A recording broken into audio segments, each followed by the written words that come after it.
What's going on, everybody, and welcome to the Daily Transcendence Podcast. I'm G.O.D. And I'm Ray. And we're your hosts. Take a journey with us into the realms of some of humanity's most inner thoughts and theories about what lies before us and beyond the other side. Take a step back with us from the day-to-day heavy burdens of this constant evolving life. From awakening the collective, astrology, the spiritual divine, holistic health, shamanism, and quantum theory, to the frequencies and vibrations of our universe, history, religion, numerology, and so much more. We spend countless hours researching to bring you the breakdown of information from some of the greatest minds in these fields and even our own experiences.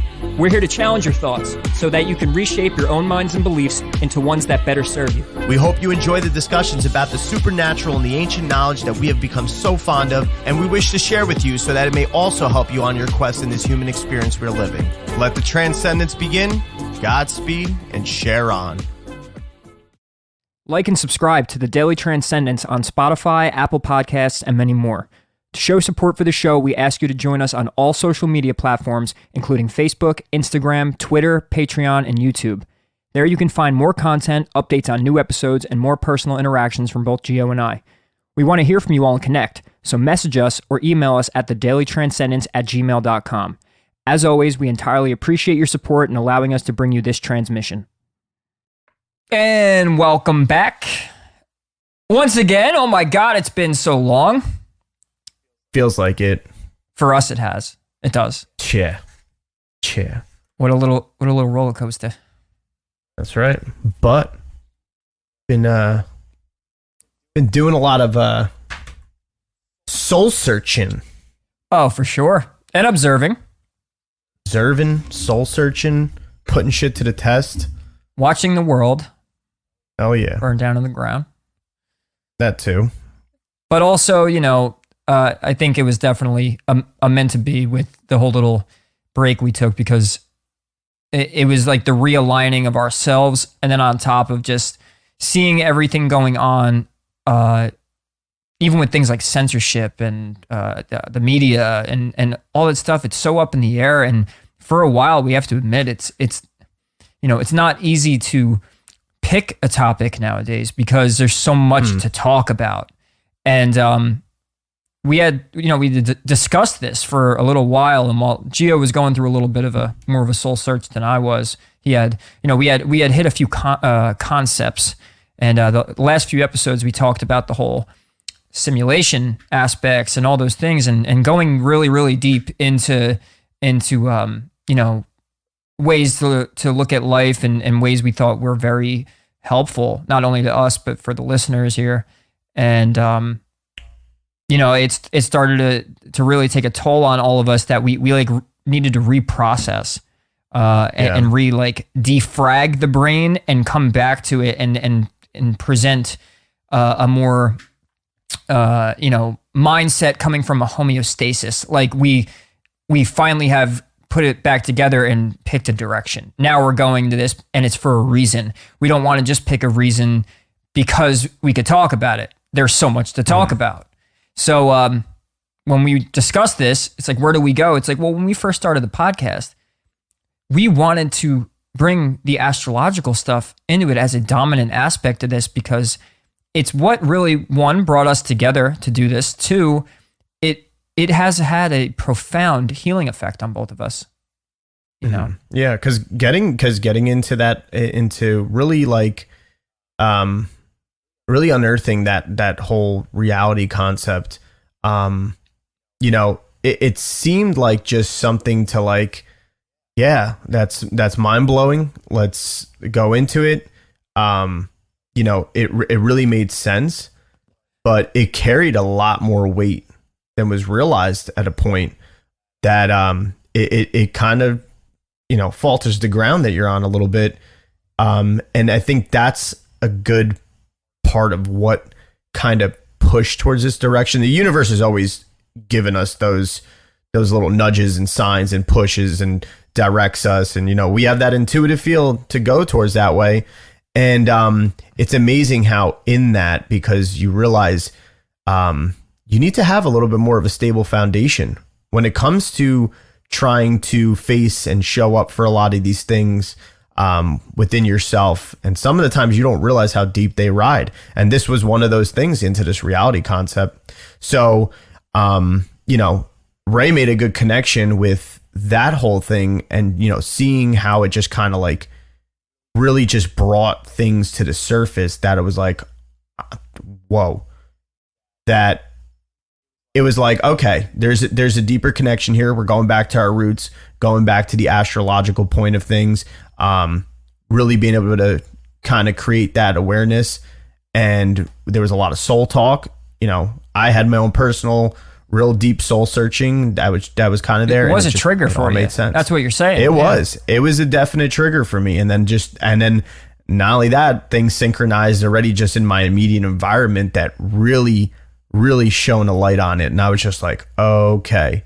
Those patterns, man, that, like, they're real, because you gotta look. What I'm saying is, not only through what we did with the podcast, I was watching this, and I'm in Florida, he's in Jersey, but we keep in touch every day, and it's like most of the time. And watching him go through that, I'm only 2 years older than Gio, but I had gone through that, and there's something in astrology called the Saturn return. And in this aspect that everyone gets around 28, 29 years old, you start going through this. It's like, in the chart, Saturn rules. It's like the father of the chart, in a sense, not just your father, but it's like daddy coming home to say, hey, did you do the chores? I made you a list, and did you get all of it done? So it's like, around this age, we all go through this thing where we're being now retested on all of the stuff that had come up in our first 28 years of life. And I had gone through it, and there is this disconnect, but it comes up in patterns. So we do these podcast episodes, and we start talking about the concept of reality and how it's a simulation, and that its goal, it seems to be a little malefic, where it's trying to drag you away from yourself. And like the reflections are there to distract you, and your goal is to stay within. And that was basically the whole concept of it. Mm-hmm. And in that, we always talk about the surface level thing. We're always constantly talking about, like, things can't be so surface level. And this was one of those things. Mm-hmm. And that kind of got proven to us. Right. So like we do those episodes, and then all of a sudden, not only does it hit you internally, but then you see it externally. And in that own experience, does it not prove exactly what we were talking about? Like your inner world had a little bit of turmoil and confusion. Mm-hmm. And all of a sudden you walk out, you're going to work, or you're even just taking a ride at the convenience store, or just doing little things in your life.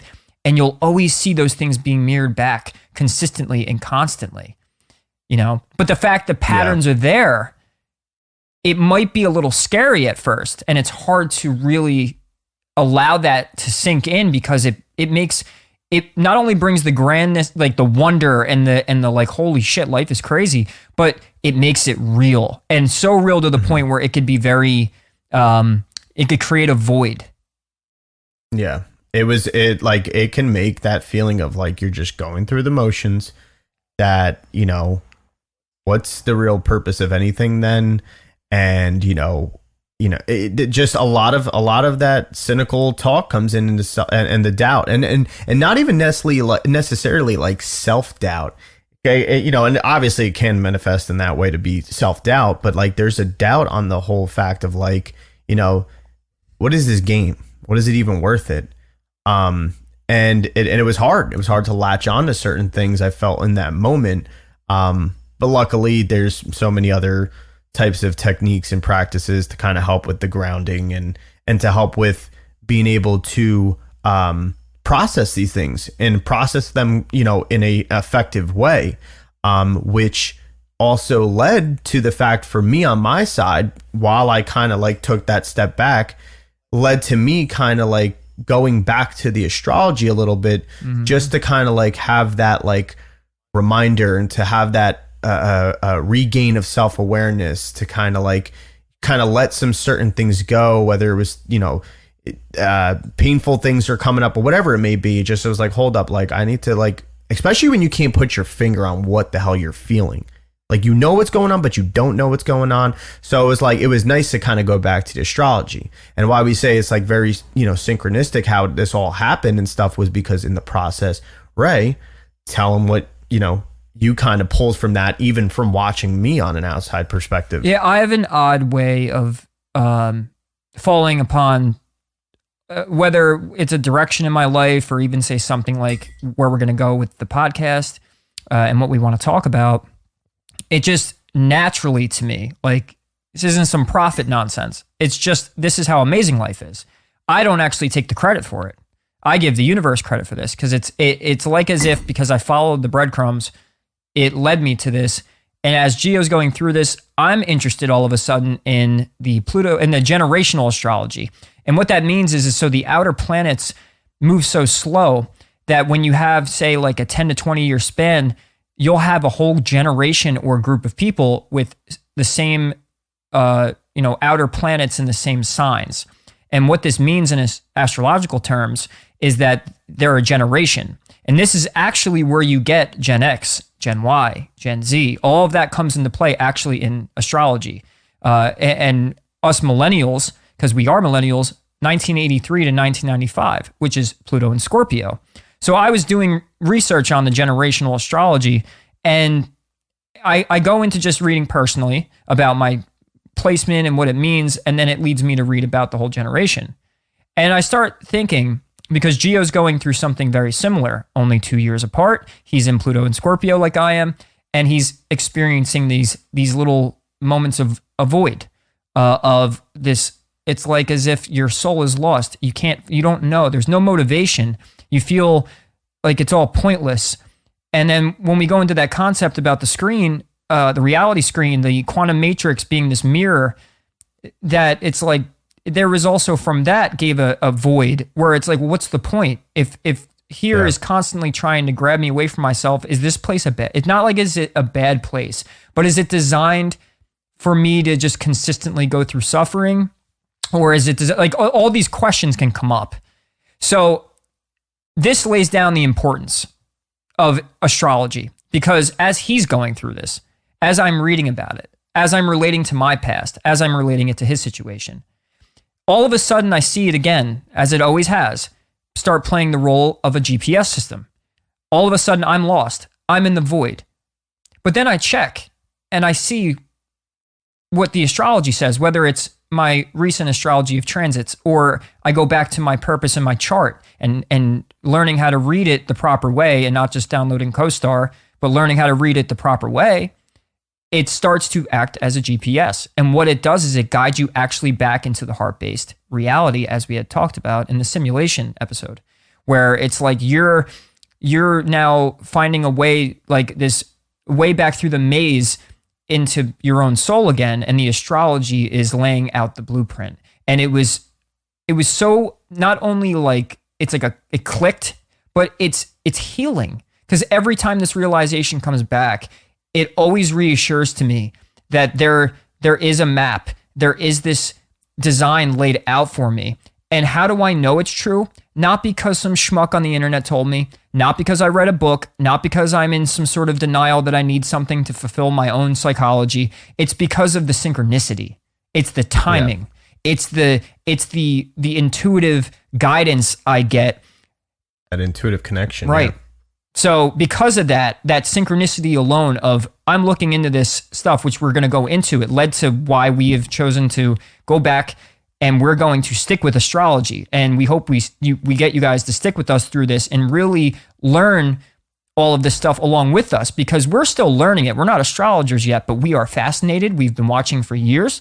And so we're going to start today with generational astrology, and we're going to begin with the Pluto, because in astrology, Pluto plays the purpose of the soul, and then it also plays the purpose of a collective of a generation. And when you start seeing the key synchronistic like themes of each generation, and especially ours being one of the most obvious, which Pluto and Scorpio, it's validating, it's healing.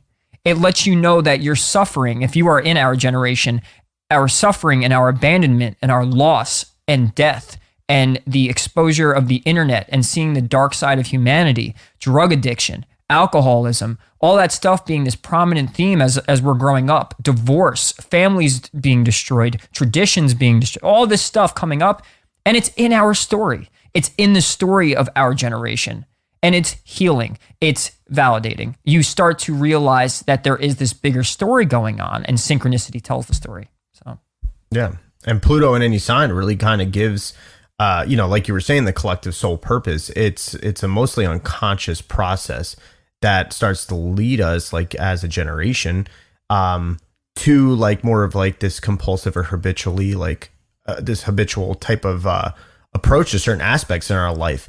And in a way that Pluto shows us and kind of describes it to us in a soul sense of the depths of it, and really can show the conflict between it, especially the fact that in astrology, Pluto does rule that, like you were saying, like the underworld, Hades, that's it's ruled by Mars, the god of war and everything and stuff. So it's like it goes into that real gritty type aspect of it, and these are the things that we tend to, as humans, especially when it comes to our own emotions, especially when it comes to our traumas, our fears and everything, we tend to shy away from, or we tend to mask it with something, or we tend to mask it with something. So it's like, these are the things that it's like, hey, we got to take a look. Listen, we went into the reality concept, and I'm sure we'll go even further in that. I mean, but this plays right along with it. And it's like that reality concept, okay, we exposed it. We got a good little understanding of it.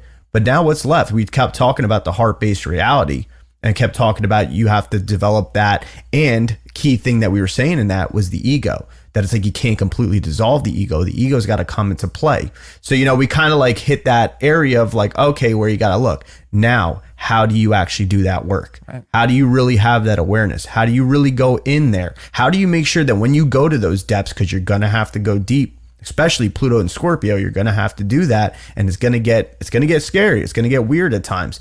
How do you do that? How do you really have that transformation? Like, where do we actually evolve our soul to being able to fix these things and heal these things? And then as a generation cooperate together in order to, I don't want to say, well, yeah, I'll say it this way, fix this reality a bit. You got to, it will fix this up a bit. You had said the key word for Pluto is transform. It's transformation, transmute, change one thing into another. And there's a lot that needs to be understood when it comes to the whole, the whole individual process and the collective process. It's like that whole thing, Pluto Scorpio. There's a tendency that those type of people have this tendency to want to really dive into the other person's or other people's psyche and consciousness and try to understand that in a way.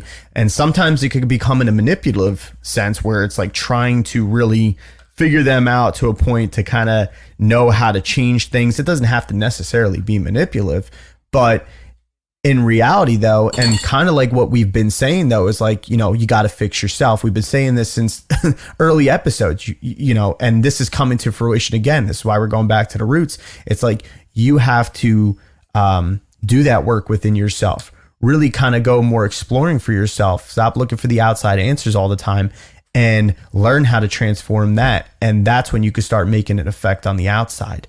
And, instead of, this understanding of Pluto and Scorpio gives you that ability to now really go into the more detailed work of what kind of occurs, what you need to have an awareness of within yourself, and what you're going to bring to light, and how are you going to use these certain things to quit the tug of war power struggle within yourself, and how to like be able to release the desire to have that power even on the outside world. If you ain't got control or power within yourself and stuff, you have no business trying to grasp that in the outside reality. And if you do, and you kind of are successful and stuff, it's like, how long is that going to last before it crumbles on top of you?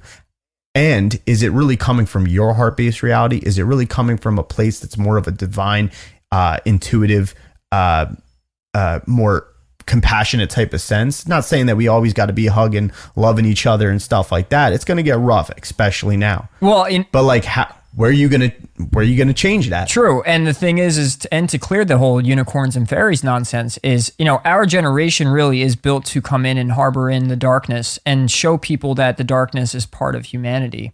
The problem is we repress that. And when we repress something, it starts to show itself unconsciously. So how do you bring things to light, you bring it out of the dark. And that's the job of our generation. And as we go on through this episode, we'll explain that and also go into other generations and explaining their role too, so we can all understand this. But key point here too, it goes back to why I find and know that astrology is a very important and useful tool and thing to know, because what this is doing constantly and consistently is reminding you of your heart-based reality. And when we say heart-based reality, if you don't want to be so, have that, dramaticism, I guess, or even honestly, I don't think it's dramatic enough. But more so like the GPS to what drives your soul. When you say heart-based reality is what fills your heart. When you wake up and you you're doing things throughout the day. Obviously, we know most of us hate the jobs we've worked, or a lot of the people we're forced to spend time with. Maybe we don't hate the people, but the fact is just our environment alone. But your heart-based reality would consist of, let's say for me as example, is being in a music studio, talking about things, learning about things, helping the world, healing myself. These are things that drive me. It's things I know in my heart that are for me. And everybody has that. Everybody has an inner tuning fork. And only by your intuition, by your feeling, by your heart. So astrology is so important to me. And I think to everyone else, we will prove this, that it is important to everyone. Because if you are lost and you have dropped, say, like the ego and really humbled yourself where you can admit you're lost, or you admit that you need guidance, and you don't just want to go to a therapist, or you don't want to just go talk to a doctor or you want to alternatively do that, or maybe try it yourself, astrology is truly it's the GPS where you can always go back to read and observe if you know how to, or pay an astrologer to always bring you back to that heart-based reality. It's that useful to the point where, like for me, I have a safe haven with it. It's not because I'm in denial or that I'm attached to it. It's more so that always through experience has it shown me that. And because it's so cathartic, because it's so healing, that if this kind of like allows people to see things about themselves that they didn't see themselves, that's what the world needs. The world does not need a revolution on the outside. It needs a revolution on the inside. And the key to the maze is this alone. You actually really don't need much more than astrology when it comes to guidance. Obviously there's psychological matters that you need to work out. There's relationships and all that stuff, but all of it's built in. And but I hear people jumping out of their bathtub right now, saying, I had to use the term, Matt's term. I had to. People will eventually learn. But yeah. But it's like, I hear them saying, it's like, yeah, but how does this, and this is a big thing of mine that I hear you. And it's like, that actually, I didn't even mean to do like Matt, but no, really though, I hear you. It's like, they're coming out, but like, how does astrology like really apply? Like, can we really use this as something like as tangible as it for something so effective and deep and stuff like that? And it's like, yeah, trust me, I do my own connection of trying to understand that. One, here's the other thing. Yeah, you can go listen to somebody else's reading of astrology. Yes, you can go and, get a reading of your own and stuff like that. But the thing is, though, it's like, we got to remember, though, is this not a divination tool? A divination tool needs to have some point of a magical side to it. It needs to have a side of a mystical thing to it. You can't take that out of it, We talked about this before. Mm-hmm. When we said we were talking on the phone before we started recording before, and we were talking about mystical and how people make it so airy-fairy and hard to understand. But you had a point, remember? You were saying, it's not that hard to understand it, that it's real. Yeah. Yeah, it's really not. But so how do you know that? Because you're tuning into something that can't, I mean, listen, you could put words to it, anything, obviously, but it's something that's coming from you intuitively. You're actually focusing on that part of you. You're going into that side of you, and your understanding of, where is it blocked? Is it anything? So when it comes to the astrology point, it's like, okay, here's how I like to put it when it comes to, well, how do we use astrology as being something valid when it comes to, say, having this type of awareness of ourselves, who constitutes, what Pluto means, what Scorpio means, why is it like that and stuff. And it's like, listen, I was like, one thing, we've said it before in the podcast, we've said it plenty of times, that it's like, one, everything is vibration. Everything is energy. Everything is vibrating and it's energy, and everything is connected and has an effect on one another. So, there's that right there. We did the whole moon example with the tides in our blood and women's menstrual cycles and everything. Shit stuff going like that. on everywhere, and you don't realize how much is going on. Exactly. There's certain frequencies, but here's the thing. Astrology has been around since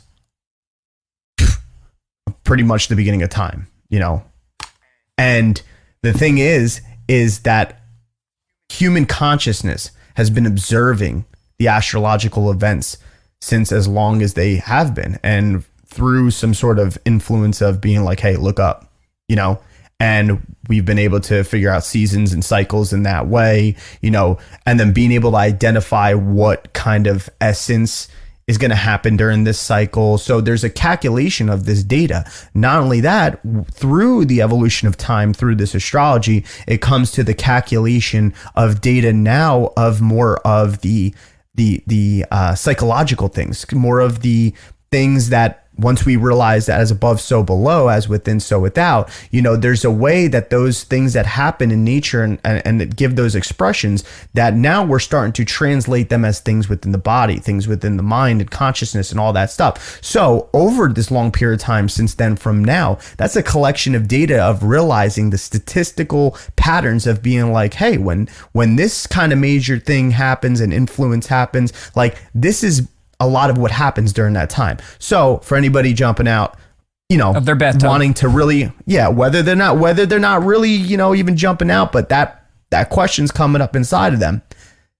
You can go days in that, go back to the Science of Astrology episode if you really want to feel how astrology has any sort of validity in that way. I'm not going to go into it. But that's just to say that and to constitute that in that way. Yeah, we went over the statistical happenings of things repeating as if the sky clock was telling you, hey, it's this time because these symbols and these planets come together in these areas of the sky. And for some odd reason, for some mystical reason, the story being played out in these characters and in these things in the sky, if you can intuitively try to understand the symbols as a story, if you get the vibe of that whole interaction in the sky, for some reason it's being mirrored. It's being realized. And it's the beauty of archetypal understanding, is like, it's because we've been talking recently about music and art and all of this stuff. And I'll be doing another podcast, and I'll talk about that at the end of this episode. But I find it so, people overlook how crazy and in-depth art is on the human psyche. And it comes from our relationship and integration of symbols and stories. And with astrology, like he's saying, statistically, the stories being told in the sky are repeating, and so are the things on Earth, whether they're wars, whether it's financial issues, whether it's the turning of ages. All of it is happening in according to. So this collective story is being played out in the sky, and also your individual stories being played out in the sky. And there's this constant and mystical happening going on. And the mystical, it's as easy as understanding that how real it is when you go to sleep at night, you go somewhere, and that world and those people and things you see in your dreams are there. But where are they? That's mystical. There's no real explanation for it. Your eyes are closed. How are you seeing all that stuff? How are you experiencing that stuff? That is mystical. The fact that things repeat over and over again by patterns and cycles, that is mystical. That is paranormal. It is not, it is normal, But if you really put a microscope on it, you could see that it's not so normal. And, you could only explain it so much. Right. And when we had talked even with, God, it's like a split image too. My memory's been so weird. I could really tap into certain moments lately, but I remember playing Assassin's Creed and we're sitting there and we're listening back to one of the episodes. And it always stuck with me, this whole thing on, I even remember what I was doing in the game. And I remember this, like, it just sunk into my head, but we forget even the transmission of radio waves and phone calls we make and all that. I mean, our phone calls are hitting each other immediately, in no time, traveling through the ether. And that is mystical. And we forget how amazing that is because honestly, we're pampered and we're know-it-alls. And, maybe there's other underlying reasons for that. But I tend to focus a lot on how people aren't that appreciative of the mystical and amazing side of life. And astrology tends to do that. And it's statistical and it's provable. And it's also a healing modality. Yeah. With the complexity of life, we tend to forget how the wow factor that comes into play with all these different occurrences just in life. And it's like, no matter what, there is some sort of intelligence that's, generating this movement of energy that carries a sort of an expression. And no matter what, anything that has an expression, we have an expression. We have things that are expressed within our body and stuff. We have, it's all there. So, there's not so much of a difference between that expression and what's going on here. And there's a way to be able to connect that, because guess what? That same intelligence that's driving and fueling that is the same intelligence that drives and fuels us too, in a way. So that's where it comes down to, is like, when you look at this stuff, and I think that's a key thing though, no matter what, you got to also believe. You got to also have that trust and that faith in that way to be able to be like, okay, this is not just being like, oh yeah, well, astrology. Like, do you feel and know why and how that it has the influence that it has? You know what I mean? Are you trusting fully into that mystical side that's beyond us as humans, or anything? Do you understand it? That drives. Understand. Yes, understand it. That's the perfect way of putting it. Do you really understand it to be like, oh, okay, yeah, I can rely on that in that way? But not in so the way that you rely on it, that you're putting the power outside of you. It's about the fact that you understand that this is something that you could really look at in order to do the power for yourself and rely on yourself in that way.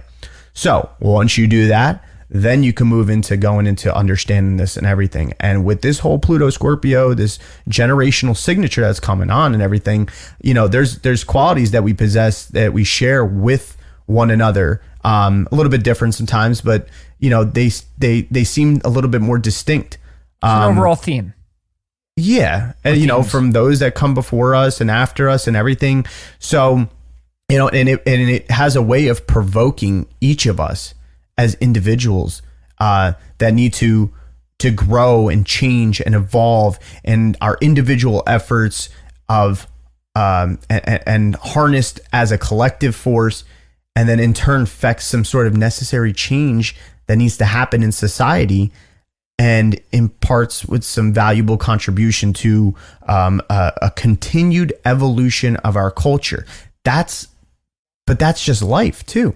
So it's like, why not pay attention to these things? Why not figure them out? What's it gonna do? If anything, you'll probably grasp. I'm not even say probably. You will grasp more of a better sense of awareness of yourself. But that's the other thing, what we said about the whole ego thing. This is that time where you're really focusing on, okay, that ego, the way it shows itself and everything, and the way that it can be used. Now I'm working with it. And that's what you're going to see with this. So, we said about, it's individual and a collective application. So it's the collective of souls that are incarnated together, and they learn the collective lessons around when it comes to Pluto, since we're talking about the soul, but it's understanding the lessons of the power of the soul and the powerlessness of the soul. The powerlessness mostly comes from our own conditioning, our own belief systems, just the natural world and how it has its influence on us. So, and if you want, you could go into that karmic thing of like, we come into this life and, having these experienced many lifetimes and we're engaged with power struggles through all of it and everything. And it's about whether we had power or maybe we lost it or we're powerless and we sought to gain it. It's all these issues surrounding like dynamic forms. And it's all comes from the core values that we have in us. And if we don't have that sort of awareness or understanding of what our true core values are in us, how can we actually ever really do the work? Are we latching onto some sort of core values that are ones that are not really in tune to us, which we have a tendency to do because of, like I said, the complexity of society, the complexity of life, the demanding of life, of what it asks for us, to the point that we feel like that we just have to buckle our knees and be like, all right, well, yeah, but I have to do this. And it's like, enough. That goes hand in hand with not being able to gain the power for yourself. And, the key issue with the Scorpio type archetype is that, it also shares, when you even look at the glyph too, it shares with the Virgo archetype and its sense of lack. But Virgo has more of the sense of like, it's more the lighter side, and then Scorpio becomes more the darker side. And then Scorpio, unlike Virgo, which seeks to compensate for this lack by turning inward and implementing a regime of like self-improvement, Scorpio looks to turn outwards. That's why I said that whole thing about going outwards and trying to maybe understand something outside of you in a way, which is not bad, but you can get lost in that, and it ends up it can be turned into like thinking that you're grabbing power, but you end up doing it in such a distorted type of way. And it's like you're going outward and seeking entities or symbols that are appearing to like have, these things themselves of which you're lacking, and then entering, there's a possibility of entering into different like relationships with, people like that when like you have this type of experience. Yeah, exactly. And then it's like, also like it creates this process of osmosis where we're merging with another person or thing and becoming it, gaining its power, and then and then it's being transformed. So, it's kind of like Pluto, and understanding that archetype, especially in Scorpio, it's kind of instigating its own evolution. But there is a process to have that evolutionary standpoint where you do grasp the power. But it's like Ray's famous saying: you could take a hammer and build a house with it, or you could bash somebody over the head with it, or you could bash yourself over the head with it too in this process. And these are the things that we want to talk about and really, really clear up about it, so that we can actually start having some tangible shit to really fucking work on ourselves. And I know this really hits home with me, especially with everything that I kind of just went through at that point. And nothing, it's not nothing dramatic, like, but that felt like it opened up my eyes to like a soul purpose of being like, you know what? Yeah, I do want to learn how to have that true setup way to make my, more solid connection back to source, making that, being that more on a more conscious, consistent basis. Because I know that if I do that, I will be able to transform some of these things within myself. I'll be able to let things go. I'll be able to, push forward with certain things, and in turn, I could be more influential to people. I can learn how to have effective communication with people where I'm actually learning from them, and we're exchanging this energy and this power to the point where next thing you know is you're doing it on a collective level. It's a collective evolution at that point, and that has the ability and effect to change things in our outward reality. And that, by the way, though, with going back to the whole, you had mentioned, you say, oh, it's not, it's not that big of a deal, or it's, well, it really, I mean, it might not seem so dramatic or crazy to you in the moment, but when you see the synchronicity line up, it's my point. You just said, it's like, this really hits home. that's what I was talking about before with the synchronistic value of it, where I'm sitting here down in Florida and really pondering what really is important to me at the moment, and then it ends up being important as a whole, and it was like something guided me to that, and all it was my inner tuning fork. It wasn't, I don't take much credit for it. I'm actually giving something outside of myself credit.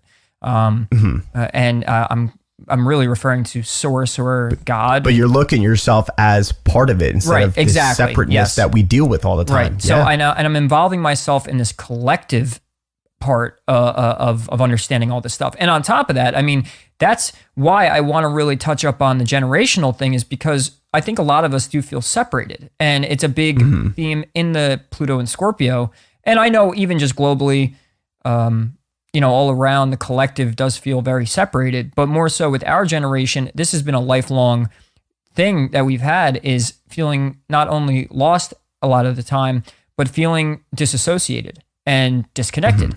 And because of that, where can we find this meeting ground with everybody and really bring the collective, like start really bringing everybody back in and having this generational aspect and being talked about and figured out, and knowing not only our individual missions, but what we're all supposed to be doing. It ends up, once again, everybody thinks that, healing yourself heals the world. Yes, but there is the play of both. By knowing the collective mission, for me personally, has given me a lot more energy. It's given me a lot more motivation. When I know I'm playing a part in a bigger whole, when something else is giving me something, but then I'm giving it back to everything else, and having that play, it's allowing me to actually heal myself, because this purpose has come into play. And because of that, I think everybody deserves to know. And when you know the bigger mission, you tend to, humans are definitely a herd species. We want to be part of something, a part of something bigger. And the more I've just delved into this, it's going to play a very big role, I think, in a lot of people's awakening process. I think this is going to be something that becomes bigger and bigger once we realize that generationally we have soul groups that come in and work as teams to fulfill missions. And it's knowing the bigger picture, and then it's knowing your own. And today on this podcast, we are going to really open that door for all of us, and not just our generation. We're going to tell our own stories and tell our own happenings and how we relate to this, but then also reflect on other generations, go over even some of the house placements and how that could shift and change for certain specific people, and really allow this to be the one of the say topics that harbors in this more of a community based mindset when it comes to this awakening, this reset, this time where the people have to come together, or, and as the structure's falling apart, it's like the powers that be it's like, who's going to win? And it's going to be up to us to all come together. And this is something that will and can bring people together. Yeah. And I don't know about are you all out there, all truth seekers, people in higher consciousness, interest and the awakening process and stuff. Like, I don't know about you, but I know I could speak for Ray too. Like, knowing this stuff, it's like, are we going to really choose an average or less than average life? Are we really going to let that happen when we realize, especially when we've gone into things and stuff, and people on their own, especially in this community, have gone into things and realized how, I don't even want to use powerful, but yeah, we are powerful. But like, I don't want that to be misconstrued, but like the fact of like how amazingly unknown we are, but how we are everything and nothing. Are we really going to choose, knowing that, to just go with the motions, go with the status quo? Like, and this is what this is all about. And we're starting here, and we're going back to the roots. We're going back to astrology, because I know, me personally, is like and I know I said it in the beginning episodes, when me and Ray linked back up and everything, like, it started with this. I already had this deep feeling and like somewhat of an understanding of just how I felt, and I realized that there was something that I needed a little guidance with. And coming into him, like like hearing the astrology, that was the starting point to having this awakening within myself, of this awareness of myself, of to be able to observe all different aspects of myself, my psyche, my emotions, my my drives, my intentions, all these different powerful things that constitute how we behave, all these behavioral things too. Really look at it under a microscope and be able to be like, oh, okay, like this works for me here. I could draw power from that. This needs to be changed a little bit. I need to let this go and stuff like that. And like that allowed me to be on the road to actively work on myself, and working on myself through that way led to so many other things, led to even this podcast. Like it led to me having a better life, and I'm not done. And I know Ray's not done. Nope. And I know that you guys don't want to just throw in the towel here. And right now, more than ever, life feels like it's like, fuck this. What the hell's the point? And I'm ready to just fucking throw in the towel. Like, nah, you're good. You're good. Go back to this. Go back to source. And here's how we do it. And we're going to look into astrology. We're going to keep going. We're going to keep going with stuff. Like maybe we'll even have I don't even say maybe. We will have even a Saturn return episode, I think. Oh, no, we will. That would be a good idea. At this point, it really is like, fine. Like I want to hit all of it. And I think it's, at this point, we are going to go into, like personally, we're going to astrology classes, and we've already been learning, but more so is, I thought of this where as we're learning, we start teaching that to you as well. And it gives us the ability to not only teach you, but then teach us at the same time. It gives us practice.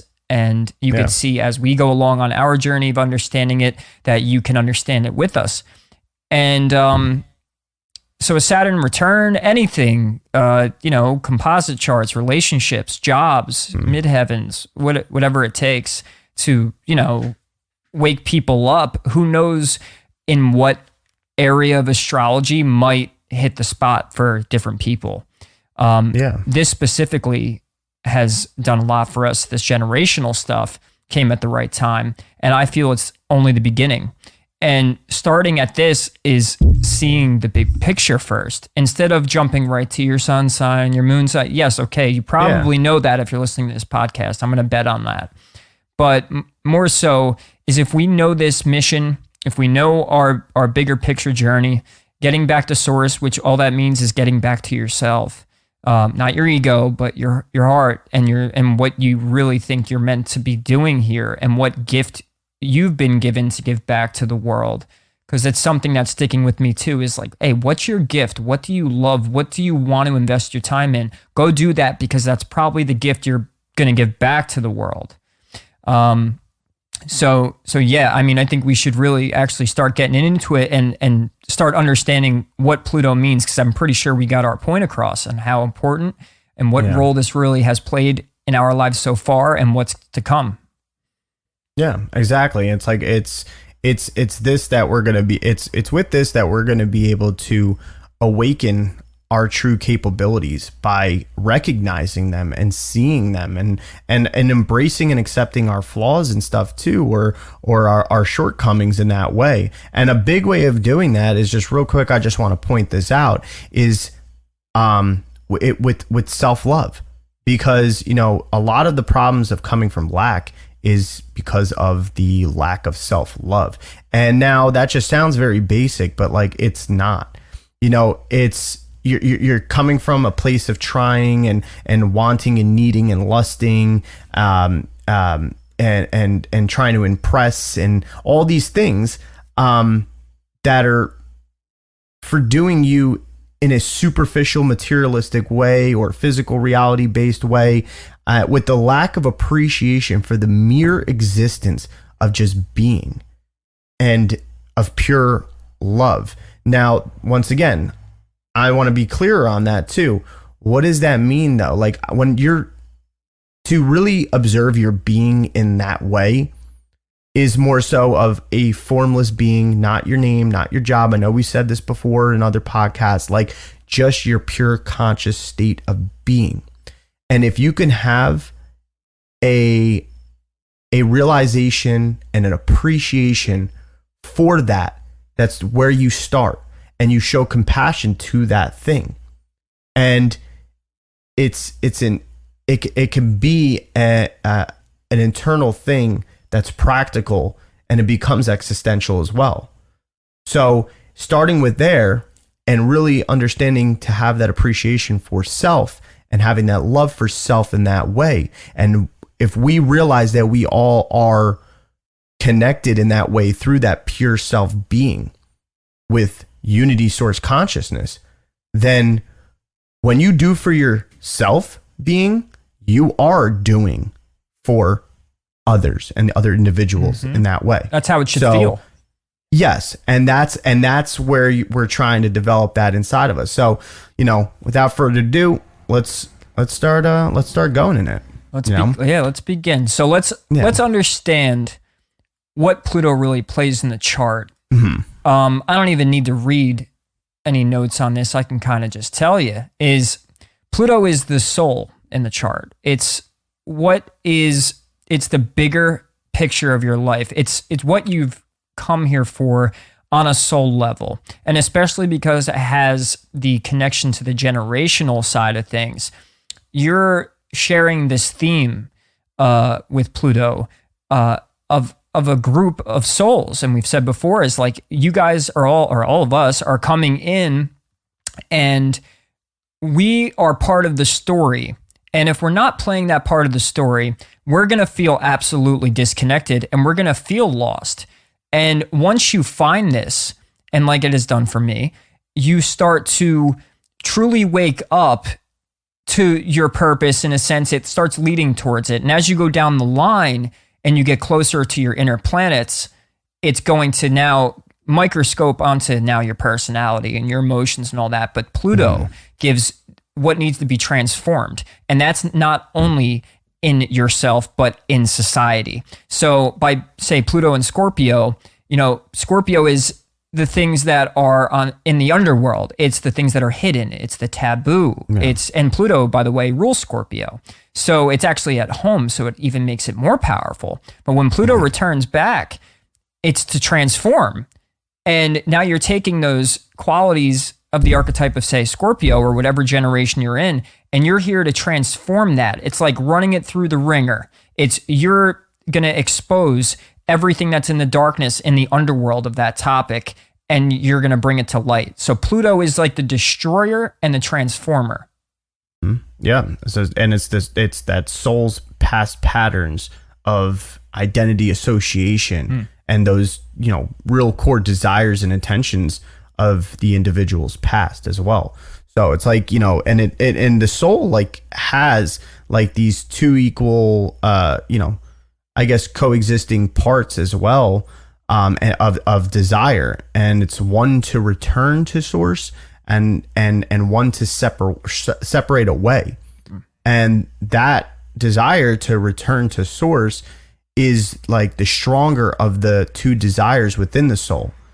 And the evolution of the soul is, becoming more based upon the progressive, eliminating or this exhaustion of all these separating desires, through our coming into this life and coming into and having this incarnation, and it's to the point that, one day that only the desire to return to source remains. Like that's all that really is so purely just there. And word I'm looking for, concentrated. Yes, concentrated.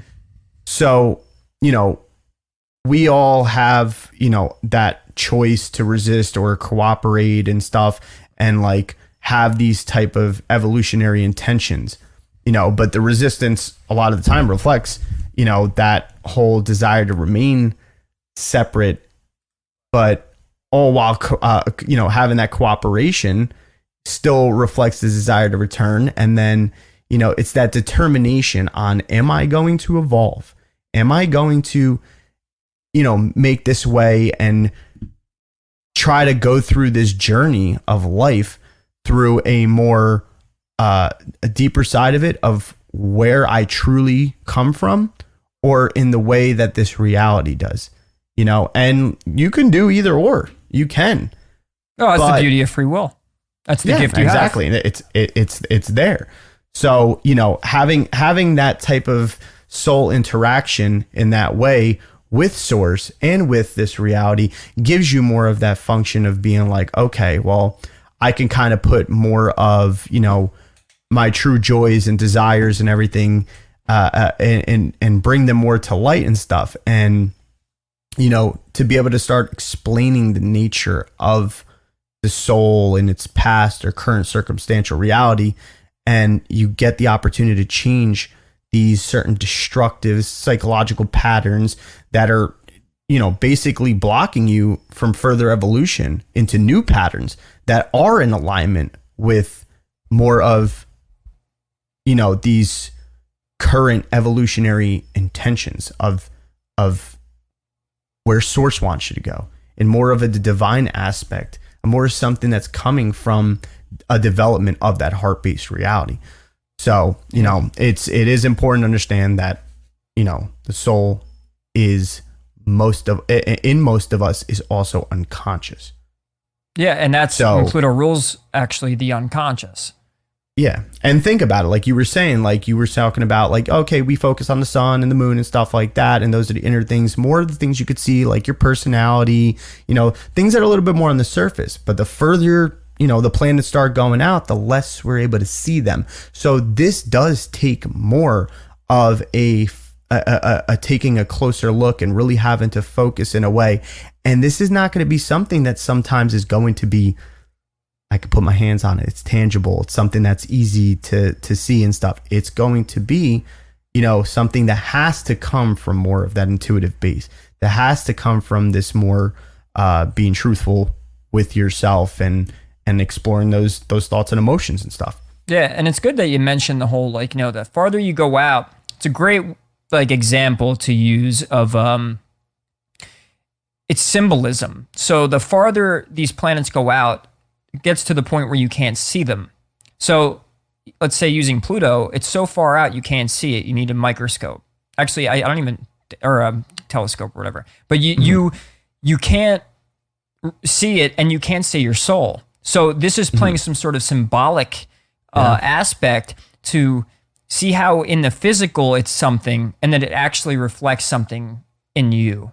You can't see the soul. It's very unconscious. And then so as you're looking at the sky, Pluto plays the same role in a sense. And that's in this, learning this and understanding and seeing the symbolism, you'll start catching on more and more. It's like, oh, I see how, you just connect these symbols and their purpose and how it even moves in the sky and the trajectory of even the planet itself. And like, if you look at Pluto, it has this odd, goes up and then it goes down into the underworld, So like everything is so symbolic. And with this mimics the thing that needs to occur. Exactly. So then you're taking the qualities and characteristics of the sign, and you're integrating that and understanding it intuitively with the characteristics and the trajectory of the planet. So getting on with, say, Pluto and Scorpio, I'm going to read here a little bit about the generational aspects of ours alone, and then we'll go more and more if, let's say, you're born before 1983 or after 1995, because the in-between is that generation. So if you are born within those years, that's when Pluto was in Scorpio, and you can actually get a little relevance to your own situation. And if not, just try and understand just the overall intention here of why we're going over it. So, and just one thing I want to point out just before you go into that is like when going into this, now that we know that Pluto is the soul, now one thing to understand is that Pluto, by the house and by the sign, which we'll go into and stuff, by those positions in your natal chart, it will correlate to the deepest unconscious patterns of your emotional security, that any of us can really have this huge personal identification with, and areas associated by the natal position of Pluto. You know, it's going to vary, and then it's also going to vary by certain aspects and other influences of planets, and you know that'll come together. And that's why when it comes to really knowing you know, more so of the astrology in that sense, where at least you could point it out, like you don't have to, like, I mean, of course go in deeper into it, but you just, there's certain core fundamental things to understand about that when looking at it. It's not just cut and dry like that. And that's the other thing with Pluto. Pluto's black and white. There's no in between, you know. Yep. But that's where we have to learn to create that balance. And so just keep that in mind, and we'll go into that. Right. And actually to simplify all of that too, when it comes to the houses that he had mentioned, in your chart, you, whatever sign is on the eastern horizon when you're born, to the exact second that you're born, it sets up this house system, and houses are actually areas of life. And so you might have a generation of Pluto, say, but wherever your rising sign is actually going to depict what house it's in. So that what that's going to tell you is your individual mission within the generational aspects. So say in our examples, Geo is a Virgo rising, and I'm a Sagittarius rising. So what that does for us is we both have Pluto and Scorpio, but we have it in different areas of life. We have it in different houses. So that's going to tell you what your individual mission is. But before you do that, to understand the overall picture on what we're supposed to be playing as a whole and a collective, it gives you more of a broad idea. And I've always pictured this, like, and more recently, but with this is like, I see an army of souls when it comes to this generational stuff. It's like, I see this is where people can come together and learn how to be in their platoon of souls and how to fight the war from what the universe has assigned them. So here, we'll start with this. And like I said, go along and just try to understand the concept if you're not in the generation. And if you are, you will relate to this a little more. So we will look at this generation from both an individual and collective level. Pluto has both a collective and individual application. In other words, all those that have Pluto and Scorpio have the same core evolutionary intentions, yet each person has a unique natal horoscope that will dramatically alter the expression and personal application of Pluto. For example, in the natal chart, Pluto will obviously occupy a specific house and may be aspecting to other planets. The sign that Pluto is in symbolizes the core evolutionary lessons, intentions, and desires of the past of the entire generation that the Pluto is in within the sign. The specific house will correlate with unique and individualized lessons, desires, and intentions of the soul's past itself. So, from an evolutionary point, what would, and this is more of a freestyle, what we're here to do is to reveal all the secrets, because Scorpio is secrets, it's trauma, it's death, it's rebirth. So when I think of this and put it together myself, I think our mission is to go deep into the taboo, into the hidden secrets in the darkness of society, and we bring that to the light. We have to transmute it. But when you look at the overall theme of Pluto and Scorpio, we're also talking about trauma, abandonment, loss. And from my fellow generational friends here, I know that all of you have went through that. Whether you lost parents at a young age, I just lost my dad this year, or when it comes to a lot of disassociation and loss, all of that stuff I've noticed just observing people that I know, whether I went to school with them or just that they're in my age group. I see that theme constantly play out. And to me, realizing that and knowing it's built into the story, saying that, you know, this generation's coming in and we have to go through it because we transmute it. That's how you transmute it. Life's got to give us that card, it gives us that hand to play. And it's how do we deal with it? But imagine knowing all this stuff before, say, if you're going into your 20s or you're just leaving it, regardless, let's say you're going into a certain sector. Imagine knowing this. If you're going into your 20s. I wish I did. I was about to say, you're set. Like, just keep going. Please learn this, because if I knew this going into my 20s, I would have had a completely different approach. I probably would have saved myself a bunch of mistakes. Even though, yes, we need that. It's very important to make mistakes because then you learn. But the beauty of astrology is it's giving you that guideline. It's giving you the awareness to see it, and you go, oh wait, so that's my mission. And oh, I see this is A, B, C, D, E, F all popping up. And that's, it's in the theme of what it is, of what my soul mission is supposed to be. So by having this realization and awareness, you could save yourself time and evolve even quicker. And that's the beauty of knowing your Pluto generational aspect and house in your chart. Yeah. With having, with having this Pluto and Scorpio, it's really going to come down to a lot of even just how you channel core truths and you restore power to yourself. And then, this generation can have an ability to like lose focus of priorities and become entranced in like one singular detail. And we lose out on efficiency, and we may even fall prey to frustration and depression and all that. And we can really miss out on the essentials because we're too attentive to the softer aspects of things. So, but there is some top qualities within that, though, is being able to gain that responsibility, that loyalty that you could have, and being practical. It's challenging in the ways of manipulation and deceit and lies and contradictory, whether it's happening to us or we're perpetuating it. You have to take it both ways. We have that ability.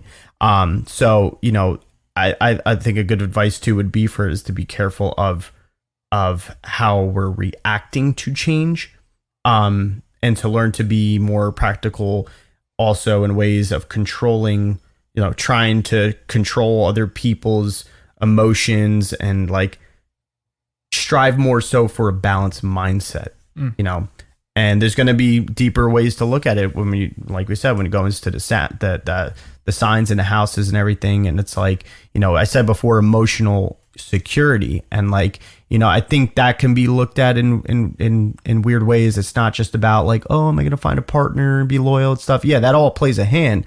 But like emotional security for most, it's like the effort to maintain the old and familiar ways of being or past psychological patterns and identity association.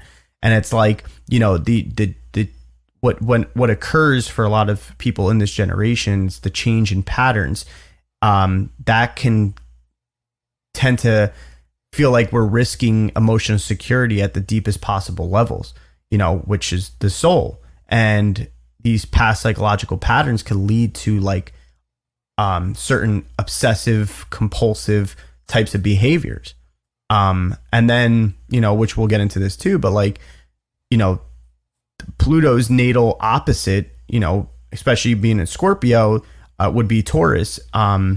And that the signs and houses, when it comes to that, it will correlate with current evolutionary intentions for this life, and then how to change those past patterns that kind of get in the way of the growth into those new patterns that are free from those compulsive, obsessive types of way of being in the past. So it's a polarity. It's going to be very, it's going to be very karmic. Like, as much as Pluto is about power, sex, and death and rebirth and transformation, secrets, all the occult as well too, and then perversions and lies. It also is healing. It in ways. It's purity as well. And it's a karmic evolution. So yeah, and it's healing of all of those things you just mentioned, whether it is the sexual aspects. And ironically, when Pluto entered Scorpio in 83, it harbored in the epidemic of AIDS. Yeah, and whether epidemic. We want to argue on how that came about and who did it and who not. And that's a lot of this stuff, by the way.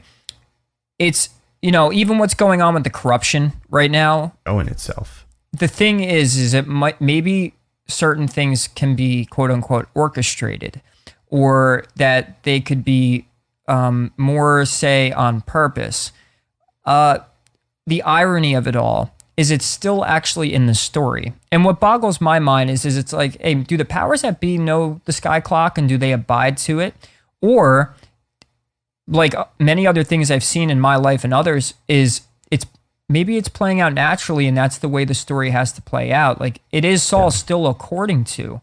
So even from, say, the Saturn Pluto, conjunction, and that harboring in a new plague, whether that was in a lab or is it just came from a bat's ass, whatever it was, it still happened. And when you look through the past and see the statistics and history of it all, it happened then too, with the Spanish flu.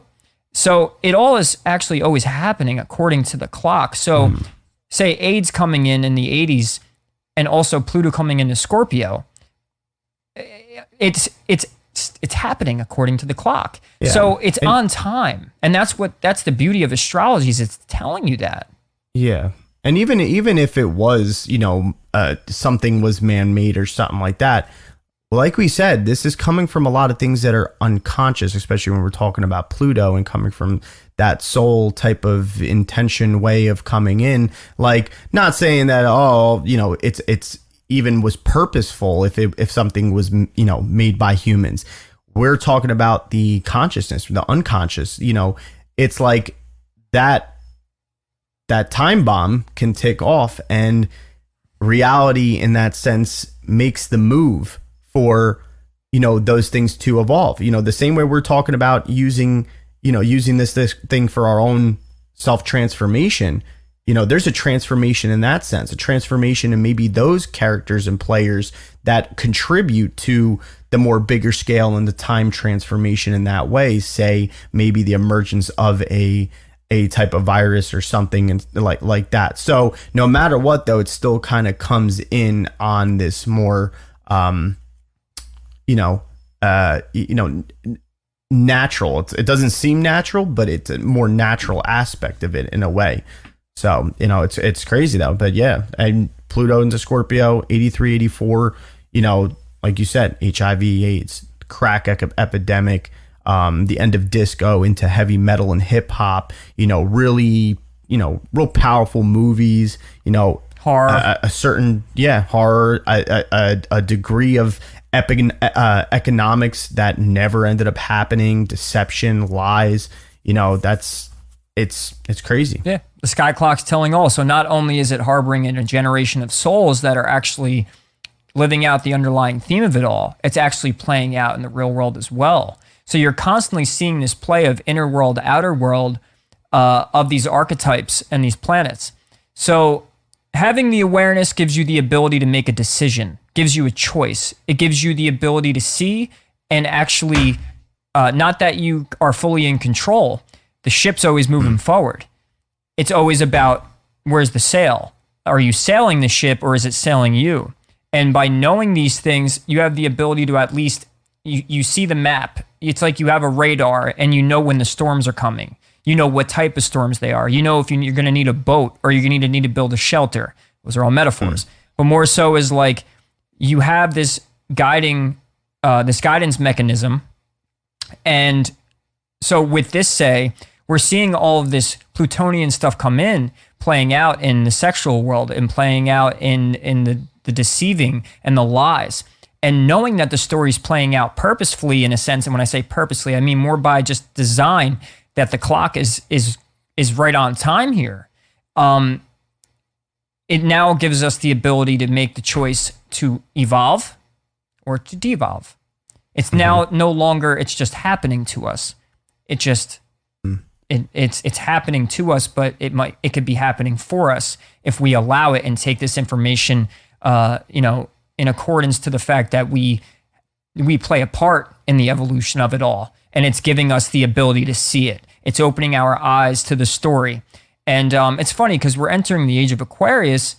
Aquarius actually rules astrology. So by it becoming so popular now and by it becoming so useful, more useful than probably ever, and it's with the technology, and the fact is back thousands of years ago when people were using it, I really highly doubt they had a screen to look at with a program to type in and you could do it, or go find 100 different astrologers that you can go get a reading from. All that stuff wasn't there, but now we have the ability. More nature connected, like we're connected to it. Exactly. So now by continuing into this, with Pluto and Scorpio, we said 1983 to 1995. You guys now understand a little bit about the generalized theme and what it even harbored in on the timeline. Now, for the generation, all of us in Pluto and Scorpio have the intentions of personal re-empowerment. And it's like the purging of all the emotional and psychological limitations that are preventing further growth. Because the archetype of Scorpio correlates with the needing to merge with something higher than us, a higher source of power, in order that personal limitations and weaknesses are more transmuted. And in this way, the new psychological patterns are born into our consciousness that promote the continual and personal evolution of us and the rest of the collective. It's like the dynamics of power and powerlessness, and they're reflected in this archetype, but only in the context of the areas within each individual. And by changing the old patterns that inhibits the growth into these new patterns of behavior, we're able to not only fulfill our soul desire and our soul need, but now we help the story play out in the healing of humanity itself. Yeah. So this archetype is really like correlating with the awareness of larger universal forces and these, desires to unite and to also merge with these forces, so, and another thing about, Pluto, it seems like this real destructive, transformative, masculine type of energy and stuff, but it wields like a goddess-like soul of destruction and creation that no other planet transiting the sign can. So you got to think about the element plutonium, which was named after Pluto. You also had uranium and neptunium, after Uranus and Neptune. Plutonium is a radioactive element, and it's used to create nuclear weapons. When a nuclear explosion happens, like, the nucleus of the plutonium atom is split, and it triggers a chain reaction and explosion. And that is kind of what, I'm not going to say kind of, that is what Pluto does. It eviscerates matter. It's an atomic reactions are what the universe uses to destroy and create itself. It's constantly transforming in that way. And this is Pluto's job. And we all have Pluto in our chart, and it all has its own job as well. And if yours is in Scorpio, then this is really coming out about it. You said about the whole thing with Scorpio of being, these taboo subjects and stuff of sex, not necessarily like maybe relationship stuff, but intimacy, death, taxes, other people's money and stuff. Scorpio is you're talking about these certain subjects that maybe are more, uncomfortable in a way, and also just kind of like controversial and stuff, and Scorpio rules the psyche and the unconscious as well.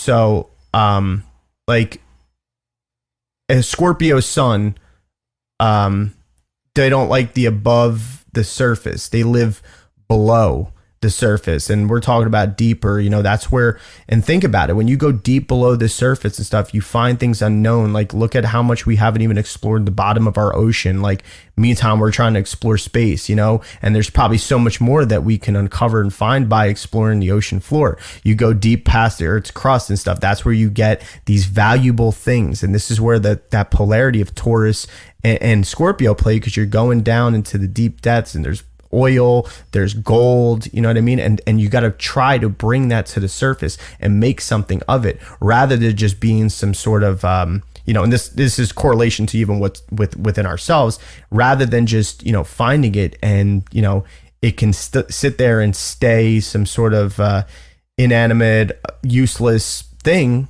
or you could turn it around and make it something that contains a value, contains a way of bringing worth and attention in that sort of way to yourself.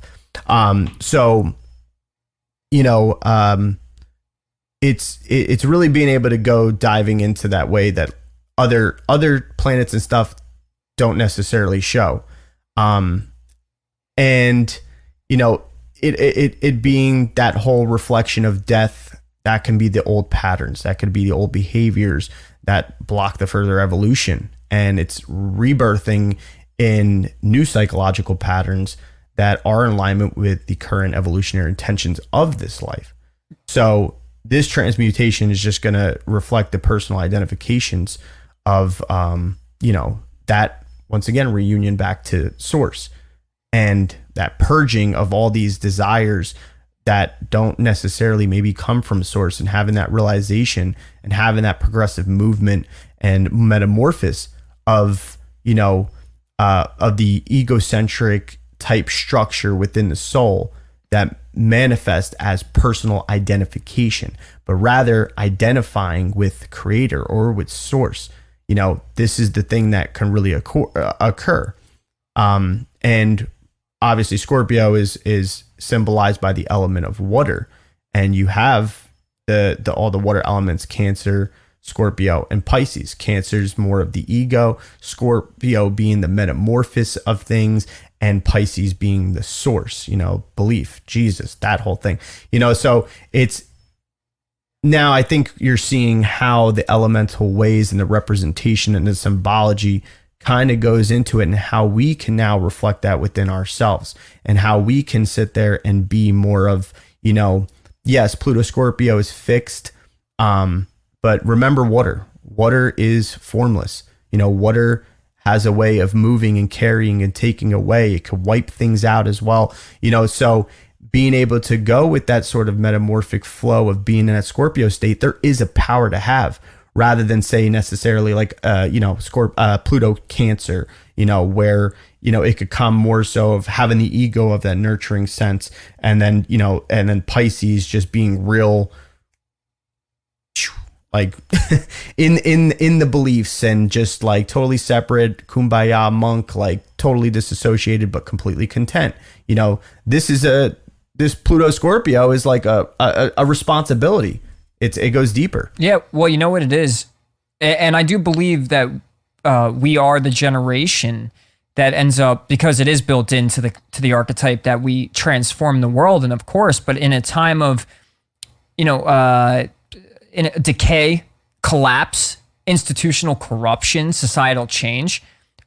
We're strong people. We have to be, and we have to be up to the task, because I said it today. I was at a family gathering, and I'm talking to my grandparents and more of the older generations, and I'm saying to them, it's like, you guys are done. Like, meaning, you lived your life. You came in and out of your prime, and you're playing a certain role in your own lives, and you're not going to change the world. It's not up to you. You already did your stuff. You don't have the energy for that. It's not your time. They did that power thing in a sense, but it doesn't just stop there. And it's like, we can't be dependent on that type of thing. No, and the younger ones are going to need the guidance. Like, it's our time. And to be aware that it is our time is the first step to realizing that we need to take these missions that we have, the individual and collective missions, seriously, and be aware of them. Having the awareness is the first step. But the pathway may involve some kind of annihilation, humbling loss of power, which I know we've all felt, and even confrontation with death itself. I mean, I know that death is plays a huge role. And yes, you could say metaphorically, meaning more of a spiritual death, spiritual death and say rebirth and renewal. But through that, we'll receive the profound wisdom and fearlessness to give to the world. We'll struggle. We already have struggled and are still struggling with, say, addictions, attraction to like horror, crime, maybe even the allure of the psychic and the occult, which I know that's all built in. I know I grew up, by the way, loving Harry Potter and shit like that. And just that alone gives a great symbolic aspect to our generation itself. The obsession with magic and darkness and stuff like that. So through the drive of this generation, coming from the soul, we'll transform the world. We're going to free us from the tyranny of the superficial, in a sense. We're already drawing out the conspiracies, the taboo, the hidden, bringing it out of the shadows, and we'll rebuild society. It is our job, because there's no, we don't even have to use astrology for that. It's up to us, and that's due to a lot of our ages, and it's a lot of just where we're sitting in the collective, in the culture right now. And, to me as a musician, I think through art and through music, and even, of course, the communication and podcasts and stuff like that, but more so of how powerful art is, and music and stories and movies and stuff. By the way, media and movies suck now. Music basically sucks now. I do feel that in the next few years we are, and even me personally, we were talking about it before the podcast began. We were going through some songs and stuff that reflected this generation. This is the time to bring that stuff back and make meaningful art and show the world through the archetypal and comparative and metaphorical ways to show people what has to be changed and what we are, because that's what art is and that's how powerful it is. But you know about the whole art thing, like you make a good point, because like since this whole Scorpio in the mix is like the ability to dive deeper and be more secretive and deal with these taboo subjects and make them even more like profound and stuff. The arts themselves have a way of kind of like going into these things and really like drawing attention to them, but it softens the blow. Like in a way, there's an ability to still get that profound reaction from them, but soften the blow by being able to, I mean, think about it, the arts and the feeling, the emotions that are behind it and stuff, how even if it's something real dark and stuff, you know, the arts, whether it's music or painting or anything, writing and stuff like that, really can expose it in this profound type of way that also allows you to have this observation of it in this more so of a melodic sense of being like, wow, like that really, I understood that and it resonates, to really actually get to the core of people to want to actually, you know, see those changes or make those changes or be like, yeah, you have my attention now, rather than what we see already now, where it's like, you know, there's the constant people trying to have that real, you know, more so of a Mars and Aries type of way of going about things, and you know who's trying to climb up that ladder to be able to, you know, be the one to like, you know, set this rule and have this Capricornian type way of nature and just be like, no, status quo, this is it. Like that hold is still there. So it's like the arts will really kind of be able to bring it to surface, keep it also from somewhat getting blocked. I mean, think about it. We went into the whole thing with the Jesuits and that whole during the time of the Renaissance as well, that's how both sides were using the arts, is in a way to really instill that awe factor on people, that it resonated to a point where they felt encompassed by it and felt drawn to go along with whatever narrative or agenda and perpetuate it even more. So if we can realize our duty as the generation, Pluto, Scorpio, you know, being able to do that, you know, we can really have the power to change our current cultural structure. And it can be accomplished through this re-empowerment of one another. And, you know, our planet is in a complete state of like disintegration and degeneration. You know, this is the generation that will come into adulthood and inherit these terrible conditions, and the choices that we make are critical for the evolutionary point of view, and it'll be felt for a long time to come. Like we should not sleep on this. You know, it's, you know, we're already and have been forced to like confront all these, you know, pre-existing psychological limitations and blocks, just to be able to grow and to continue on a more personal and collective level. And again, the evolutionary pressure that we have to transmute the old psychological patterns into the new ones, you know, free of compulsion and of the past, you know, that's really, you know, really felt to the core of us. And there is an exchange to be made. But once again, like, yes, that's more of the outer side of it and the generational thing. But as we said, this comes on a very individual aspect as well. And it's like, okay, well, how are we going to do that? How are we going to deal with those types of ways of bringing those things to the surface within ourselves and really fully examining them and being able to see where the power is, where it was lost, how to gain it back, how to, you know, use it in that sense, you know? Yeah. Yep. And the awareness we need lies in the story. And I promise you, and as we go on within the next I don't know how many episodes, and I know that things will come and they go because we want to jump to certain things. Understanding this is going to be cathartic, and it's going to be absolutely vital, because we're going to be able to see the big picture and know what moves to make.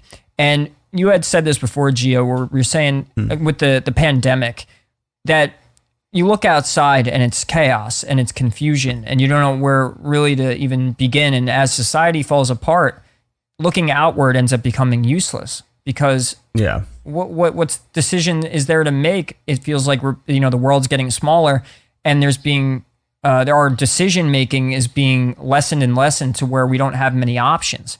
So where is it that we end up looking? It's actually inward.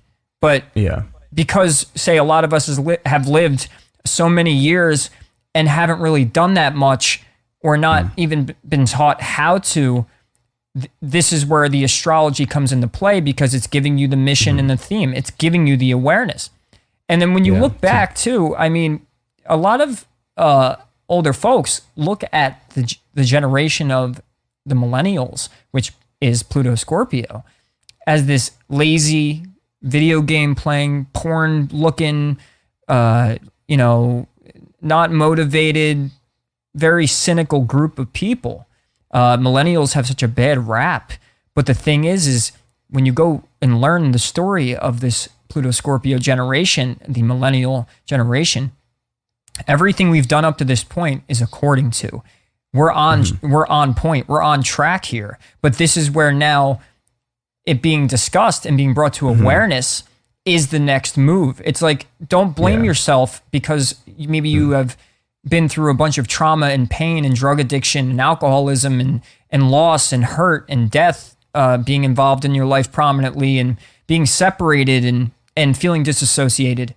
You were supposed to feel that because you're here to transmute it with the rest of us. So don't feel left out. Don't feel like your story is only tragic due to some bad luck, some accident. The bad rap is something actually also built into the story, and embrace that bad rap, because we're here to actually take that and transmute it into something that the world's going to need. Yeah. And like we may be on the right track, but it doesn't mean that we could just, sit there idly. Like there is action to take, and that's the thing with the Scorpio archetype. It correlates with the field of psychology, and us in this generation, there is that thing. I know I've experienced it, especially what I just said before with this whole instance that just kind of happened with me, that also contributes to a lot of even talking about this is, we'll be asking, the questions on a repetitive basis of being like, why life, why death, why am I reacting in this way right now? Like, that'll typically come into life with a very deep understanding of psychological things and where we're looking at life in general in a much deeper way than most people. You know what I mean? And if you don't equip yourself the right way with seeing why these things are coming up, you're going to feel extra excluded. You're going to feel like as if like, oh my God, is it me? Like, I'm crazy. Why can't I be normal and stuff like that? And talk about doubting your power, talking about just totally giving it away at that point. Like, no, you have to realize that this is like power move right here. This is the key aspect. This is the thing that it's like, if you just kind of grip that, even just gripping the acceptance of that, really you're on your way to really do something big, and you're not going to realize it. And I mean, big, even just within yourself, like it's really going to show and take that turn, even just when I say big, it could just mean just even how you emotionally respond and handle things and reacting in a certain way. Like, if you can change those patterns and behaviors of yourself and not act in sort of that way, maybe, pulling yourself out of depressive states in that way, like, that alone is powerful and enough. That alone is just, there's so many things that could follow that, but that alone is a major accomplishment on its own, and that's the thing in this generation that's needed, is being able to fortify ourselves in that way, so that when we can't hang on to anything tangible or connect to maybe some things externally, from us and on the outside, that when we go inward, we got something to grab. We got the handlebars. Like we can navigate in that sense, and find these bigger, more, kind of real crazy type of ways to really make some sort of change within our own lives. And once again, it'll influence the outside world on a collective level. So, yeah. And building up to this too, I'll retract a little bit, because say the Pluto and Libra generation, they were archetypically like better equipped to grow up fast. They possessed the innate skills. It was built into their generation to allow them to function in the world as very adult-like children. And at some point we can go deeper into that, but just take my word for it that if you look into the aspects of Pluto and Libra, they were built to be more of this mature, and they didn't have the trauma and all that stuff built into their story, where they weren't as, say, unfortunate as the Pluto and Scorpio millennials, where they lacked a youthful maturity, and a lot of it had to do with, say, the environment and what was going on in the world. But as a group, they were for Pluto and Scorpio, we're much more sensitive and insecure. We didn't have the gift of growing up fast. And it's ironic, even because you look at the aging of that generation compared to us, is we feel like we stay young. We are a youthful group of people. But yeah, and there could be a lot of ridicule coming, being like, that we're being looked at with that sense of immaturity. And that alone is degrading in that sense, and can just keep contributing to, this lowly, no worth issue and stuff. And we'll get into that point of like, really how the other Pluto generations, how they really play an important aspect to us as well. But we'll get to that. Yeah. And our, the lack of trust that we have, it was just because of the fearful world we grew up in. It wasn't so organized. You look back 50s, 60s, 70s, there was a little more order. But we grow up into this world where we lack that security, and we required more nurturing and protection. But yet, for some odd reason, we were given the label of lazy and not wanting to do things and whatever. But what was ironic is we needed that nurturing and protection. And a lot of it, for all of us, a lot of it wasn't there. So, and Pluto and Libra that's 2 generations back. That's more so our grandparents. Yeah. The Pluto and Virgo, which is Gen X, it's our parents. They experienced their own childhood as somewhat, say, neglected and undervalued. They were determined to not repeat the mistakes and perceived shortcomings of their own upbringing, which the Gen X parents sought to compensate by overprotecting this Pluto and Scorpio. So, okay, we're the lazy, and I can vouch for this. Oh my God, he is lazy. He doesn't whatever. He's all these excuses. He's so sensitive. Yeah, but I got that a lot growing up. Yeah. Yeah, but at the same time, oddly enough, overprotected. So it's like, oh, I'm kind of provided for. Which that was there too, right? So like there was always this confusion and polarity to play with that. But the kind of environments that our young and sensitive souls required, it was there, but in a sense, emotionally, it wasn't. So even though our parents they wanted something for us, a lot of them didn't let us emotionally develop the way we needed to, which, because we're very watery, very emotional, insecure, we required a longer gestation period. That's not an excuse. It's built into the energies. And you can even see it because even if you compare it to society and the way the environments were constructed, even with school and all that other stuff, it really was a longer gestation period because society itself was redeveloping or, in a sense, destructing. So we didn't have the environment to allow ourselves to grow. It was hindering our growth. Yeah. That's the thing. Like these other generation, their Plutonian patterns, had a certain effect on their individual psyche and the collective consciousness as well.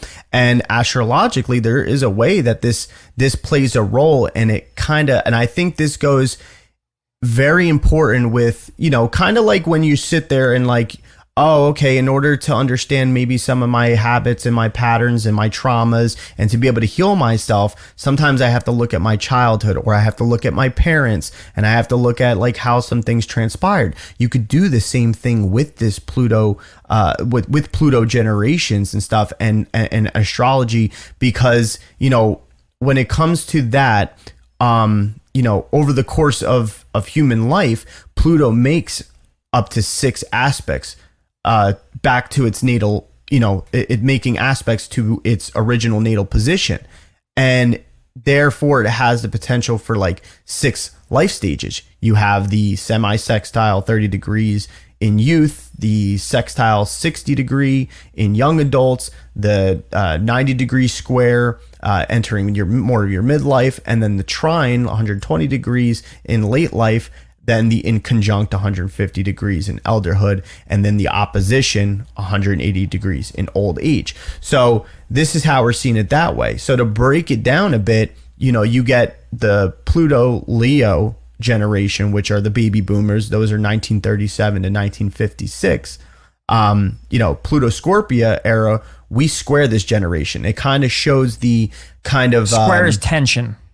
Yeah, it shows the relationship with that generation. So, you know, our Pluto Scorpio generation, we have that square aspect with the Pluto Leo generation, which would be more so of our grandparents. You know, some of the later ones can be our parents as well and stuff. And that's a way to kind of look at it. But this generation reached midlife, attaining like position of real power.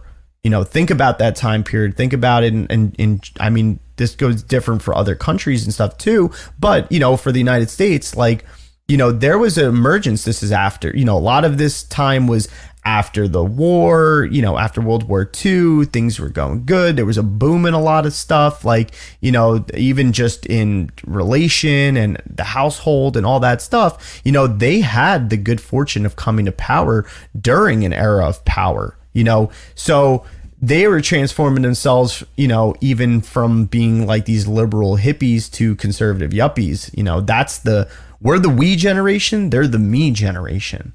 And then after that, you have this, where this is more so of our, you know, most people with this generation, their parents would be, like you were saying, the Pluto Virgo generation, the Gen Xers, 1956, which were more like they were French. Like, yeah. And I could say definitely for me, my parents very friendly. It was a different type of upbringing compared to probably what the Virgo to the Pluto Libra parental, you know, kid, the relationship they had, because it was definitely more of, once again, controlled environment, and there was different stipulations.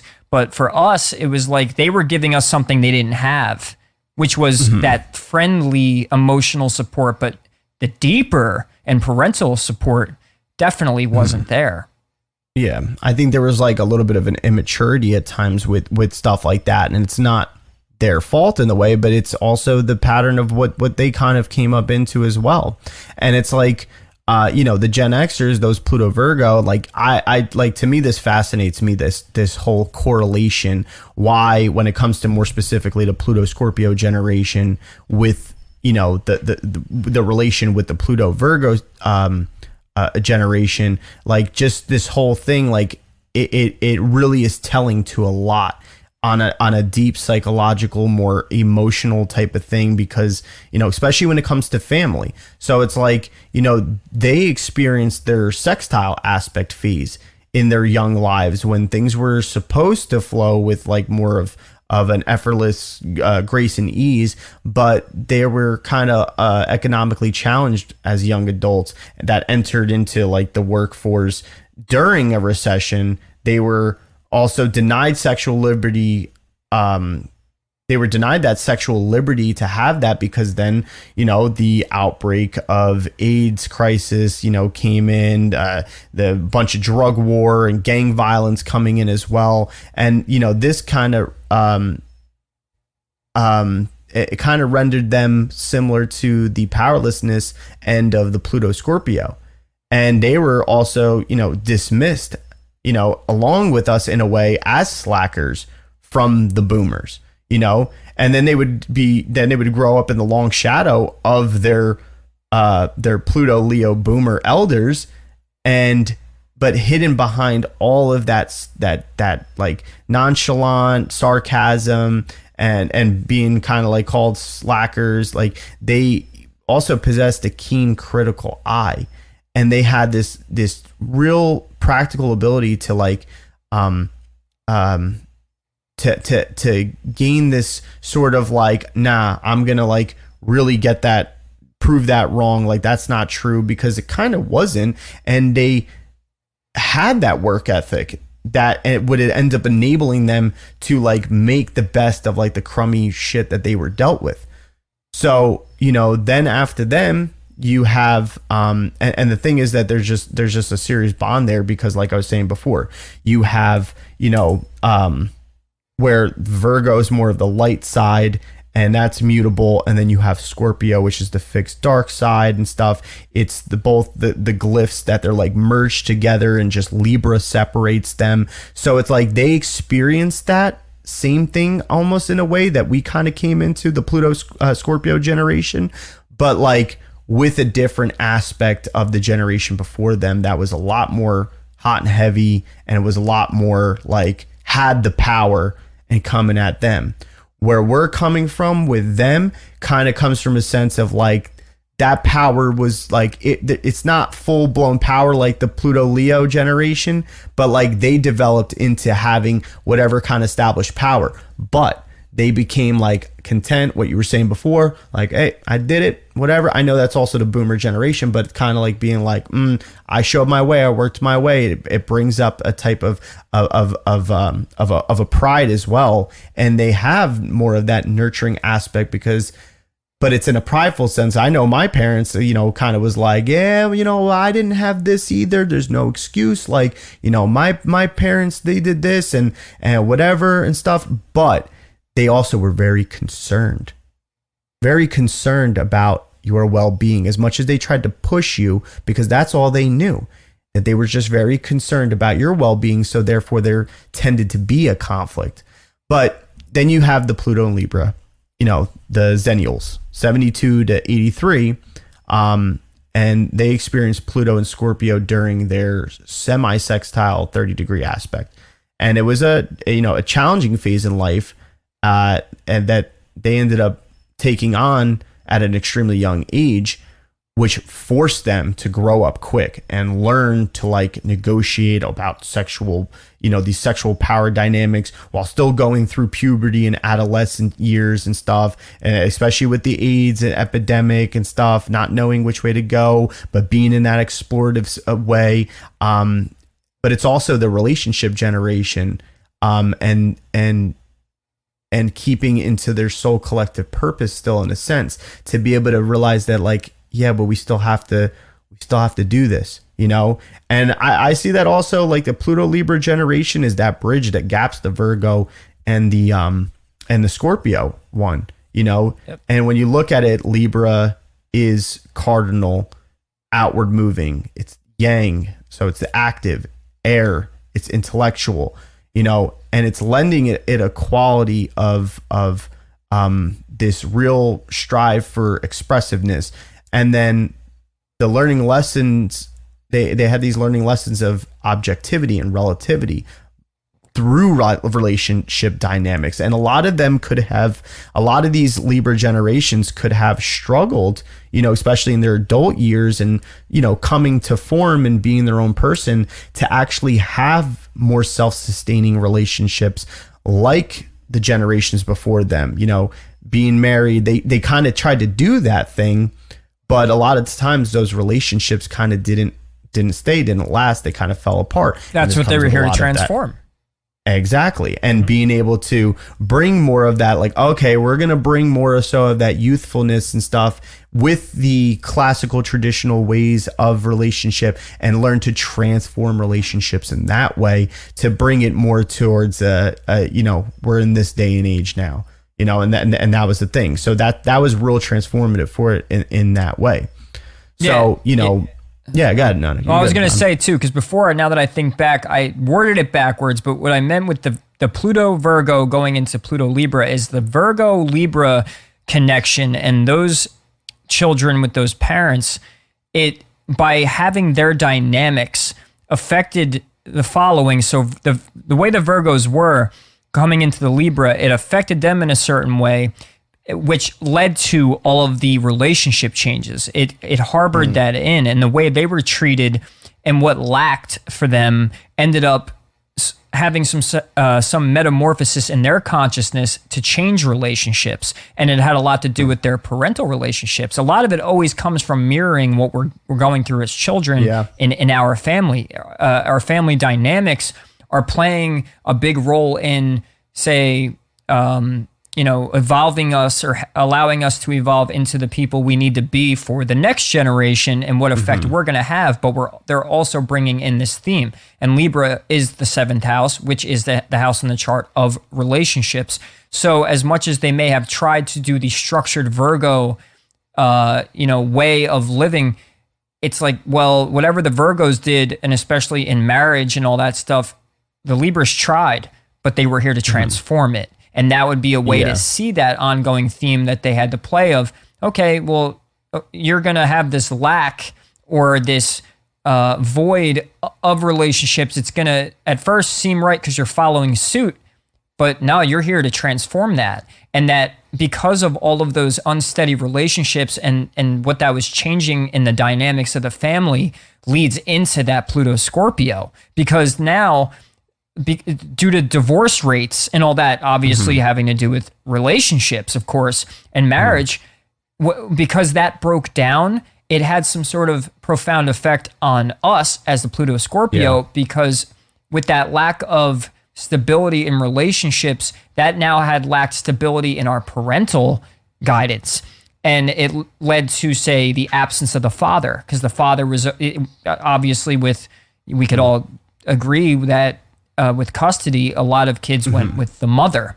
And then on top of that, the father was always at work, whether trying to provide the child support or try to provide just for himself to be living, and then getting the kids on the weekend. And then there could have been a real detached, type of way too. Right. So their relationship aspects, which they were brought in to transform, now added a new aspect of the dynamic of the kid and the parent. And so now what does that do?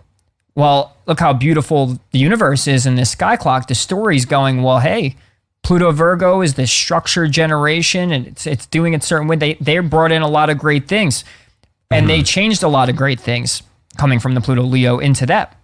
But then going into Pluto Libra, that played a prominent role into their development, which leads into our development. And as if you could see this pattern that keeps happening is from generation on, the way that they're transforming an aspect in life is leading into affecting that next generation for them to now evolve in the next aspects in life. So it's this ongoing story. That's why it's so important to see that origination. You really want to get a deeper aspect of it, because obviously we all have our own individual problems that we may have experienced that are limitation and blockages because of maybe family issues or abandonment issues or all these things and stuff. And they really, come to surface at Pluto Scorpio and stuff. This is the ability to really be able to look at where it stems from, so that maybe you can have that acceptance of being like, oh, wow, like you may have animosity towards a parent of because their cold nature that they had, or lack of being around, or showing a certain love, or being too strict, or abandoning you, or something like that. And this gives you the eyes to be able to sit there, and instead of being mad at them or having an animosity towards them, you learn this whole new level of forgiveness and acceptance of being like, wow, they just were doing the best that they could at that moment, and they didn't have the guidance they need. And it's almost like I feel bad for them. So it gives you a better look. And dude, it's just so crazy, because there's a specific somebody I know, and I'm not going to go any deeper into it, that has the Pluto Libra thing and literally fits the bill to that whole thing when it comes to the relationship dynamic. And it's absolutely amazing to see that correlation. And like, this is why this is great, because it deals with so much of that you really can make this stuff tangible and confirm a lot of these things by looking at people you know in your immediate environment with these sort of placements and stuff like that. And all it takes is having a little bit of interest in astrology. All it takes is being able to have somebody's birth time, look at a chart and stuff like that, and really connect to it in that way and see it and look at yourself too and have that reflective period and stuff. But yeah, that you know, that it just is crazy with the whole Pluto Virgo generation parents who they experience their own type of like neglect in a way and being undervalued in sort of a way by the boomers, you know, as kids and stuff. And they had a determination to not repeat these same mistakes and perceive their shortcomings restructure of their own. Yeah. Like they saw it as structure. like, no, this is a drive and determination, which could have had a little bit of a cold feel to it now bringing up, you know, their kids, these Virgo generations bringing up their kids. There could have still been a coldness there. And they could have also in a way sought to compensate by overprotecting their own Pluto Scorpio children. So even though they were born fast and deeply like imprinted by Plutonian and Scorpionic power, these, you know, this Pluto Scorpio generation, they were by nature watery, emotional, and insecure children who required that long, you know, period of development and stuff. And that whole Virgo Scorpio 60 degree apart, it's a mutually receptive sextile relationship. And with Virgo's earthly yin energy, it really relates sympathetically to Scorpio's watery yin energy as well. So it's that earth and water are compatible elements and they're possessing both that inward orientation. So there is a connection there, and there is something that really, once understood, can, like I said, you really can see it from a new light and kind of get yourself out of that victim role too, or feeling the unlove, you know, and really being able to transform that. So it's just, it's wild. Yeah. This is the whole point of it. It is the whole point of it. And as you go more and more into each planet, each sign, the generational, you know, and for a while it took me, it took a lot for me to jump out of my own personal story and see these bigger picture things. But to be honest, it's been the most attractive part of astrology because you had pointed out, you could see these things in your immediate environment. It's like if you can't see something in yourself, well, shit, it's easy to just look out and see the story play out in the world. Especially being Pluto Scorpio generation, where you kind of have that already, that desire to always want to look outward anyway. So if you're going to do it, might as well do it in this way. Yeah. And it's ironic because our generation is meant to look inward and take those things and push it out, but it takes us to look out and see all the bad and dark stuff. And we're the ones that see it.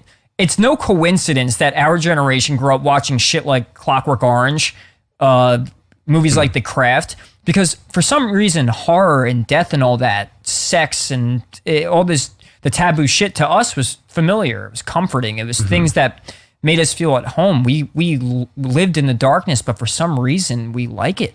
And why is that? Well, it's because we're meant to, not because we're sick and twisted. I mean, it might be part of the case, but more so is because we're meant to be that, because we're supposed to be comfortable, and we take it to transmute it and bring it to light for other people so they don't have to go through it. It's like we're almost these martyrs for these darker aspects of life, things like death and sadness, power dynamics, that are all part of the human experience. It's most people want to run away from the stuff that, say, something in Scorpio would be representing.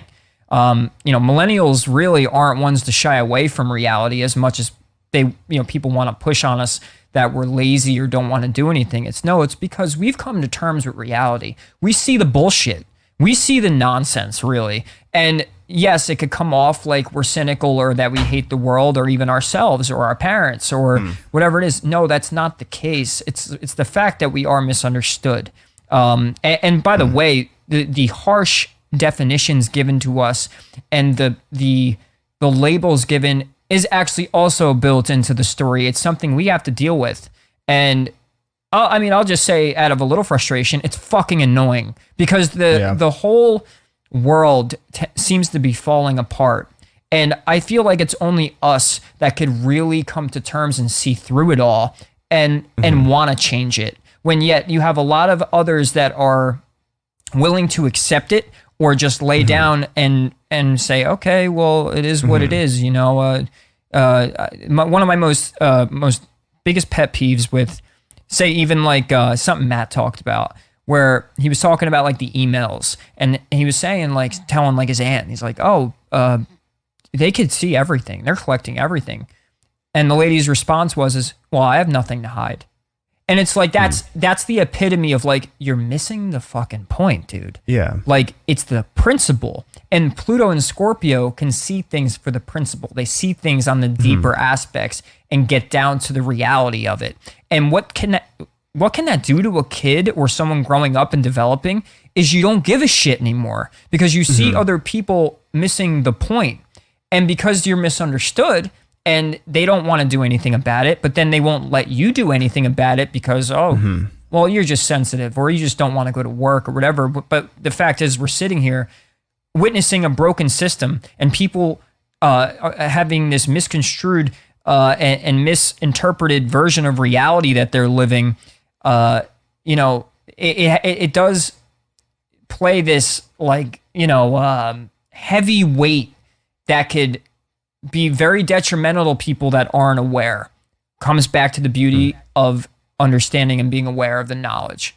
Because don't underestimate the power of this generation. We're here to change the world, regardless of what anybody says and thinks, Yeah. Well, that's really the whole fact of these psychological patterns and stuff to break, that are a lot of these things that aren't even our own, and that we're going into it, and being the fact that we have that desire, especially with having Pluto, it's in its home sign. Wait, right? Say it again. Yeah, no, what? Yeah, Pluto being at home, right, in Scorpio. Yep. Yeah. So Pluto being at home in Scorpio, that desire's there even more than any of the other Plutonian generations and stuff. That desire's really there, of that want and desire to transform things. And it's like, the structured society's there now with, for the millennial generation, it's like they aren't giving the structured society is not giving us the tools we need to make those transformations. We have to find them. That's exactly, we can get lost in the sense, if we don't wake up to this stuff, we could get lost in the sense of trying to wait to be able to transform ourselves and transform society and stuff. We're waiting to have the okay pass from the same thing that kind of didn't really set us up good in the first place. Why are we still waiting on that? We're waiting on them to give us the tools. We're waiting on them to make the rules. We're waiting on them to do all the. No, we have to sit there and realize, all right, you know what? You guys had your power. You had your fun enough and stuff. You did what you had to do. But now we need to come in and we need to step up into that role and understand that we need to kind of, take those rules, take those things that were already set in place and actually transform them ourselves. And first transforming them in our own psyche and transforming the way of how we even approach emotional situations by being able to harbor the fact that we have an understanding of that darker side. Like, we know her, we've constantly been talked at of being like, oh, you don't know the struggle we did this, but still we came up this way and stuff like that. Like, no, stop letting people minimize, stop letting these other generations and on anybody or systems or anything minimize your come up, minimize your traumas and your experiences and, you're,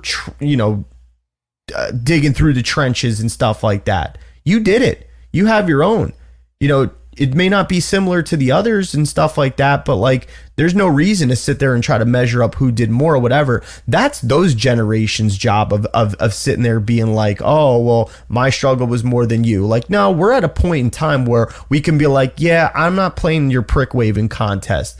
I see it for what it is. I see the dark of it. I deal with it. Not only that, not to mention, our generation came from the fact of having the last bit of that still traditional side to having to adapt into this progressive move into a into technology in such a way that really transformed even for men in that generation. You know, it went from, you know, there was video games obviously and stuff like that, but even just the fact how video games transformed into technology, men found a way to really dive into that aspect and gain an interest on technology and computers and figuring out those things in ways and really figuring out the games because they got more intense and complex and stuff and became really good at that and became good at, you know, using those things as well. But once again, it was also looked down on a lot of times by other generations and stuff. So it's like, you know, where's that power? Women went from more of a stance of trying to, you know, understand their role and seeing the past women, how they've kind of like never stepped up into the role of maybe politics and stuff like that and being more career oriented. And that's was this Pluto Scorpio women coming into more of that sense. So that power is there. And it's like, we need to learn that it's like, hey, you know what? You guys had your ability and your chance with this power and stuff, and you did set a stage a little bit. Yeah, you played a part, but now it's like we can't wait on you to be able to provide us the tools anymore. Like, we're grown now. We did that already. You did the whole nurturing and developing stuff. We need to fucking, you know, hop up out of the bed and you know, turn our swag on, I guess you could say. But yeah, but no, like you're right. That's really it. So like in conclusion, this whole breakdown of like the whole generational patterns in that way, how they play along. Once again, you know, with the Pluto and Scorpio, there's no moving on. It feels like, and the archetypal qualities that are imprinted on our very souls, as we almost like, you know, whether you believe this or not, choose to incarnate during this time. And because it was destined for something more, destined for this more intensity in life and to explore the dark intensities of the fundamental collective theme of our entire lives. So, you know, it's Scorpio is very opposite of Libra because it is fixed and removing, yin passive, the water emotional. It lends that quality of reserved sensitivity. So being born in that Pluto Scorpio era, we had a tendency to internalize that me generation, which was the boomers and stuff like that, and everything. And we internalized it with all its power grabbing, its greed is good, like cocaine fueled friggin', you know, urges and stuff like that. Like, we internalized it and we took the brunt end of it. And then we also embodied the Madonna virgin whore shit, like, you know, the flamboyantness of, you know, really coming out. You had the YMCA dudes and stuff like that. Boy George's gender bending fluidity and stuff. We internalized the lessons from that type of sexual awareness and sexual responsibility with the AIDS crisis. And really kind of understanding that deeper level of sex and death and how powerful those forces are and how it's more of a serious thing. And then, you know, being able to have these more so potent souls that see through the surface, those surface level contradictions, and then recognizing them both as unconscious urges that do drive us. And then the Pluto Libra generation that came just before them might have had to grow fast, but these souls were born fast. Libra generation, they may have had to grow up fast, but we were born fast as Scorpio generation. So while in Scorpio, Pluto is moving fastest and the closest to the sun as well. And this is a peak period of intensity, and it's a time that's really a transformative power. So therefore, the power, the metamorphosis, and the deep unconscious urge was there for transformation for us. Pluto and Libra Zennials were archetypally better equipped by their predecessors, growing up fast, which gave them the innate skills that allowed them to function in the world as very adult-like children, you know? And I know that's very much true for even my parents, especially having even immigrant parent, like one of my parents being an immigrant, like, you know. But the Pluto and Scorpio millennials lacked this youthful maturity in the sense of the way they did.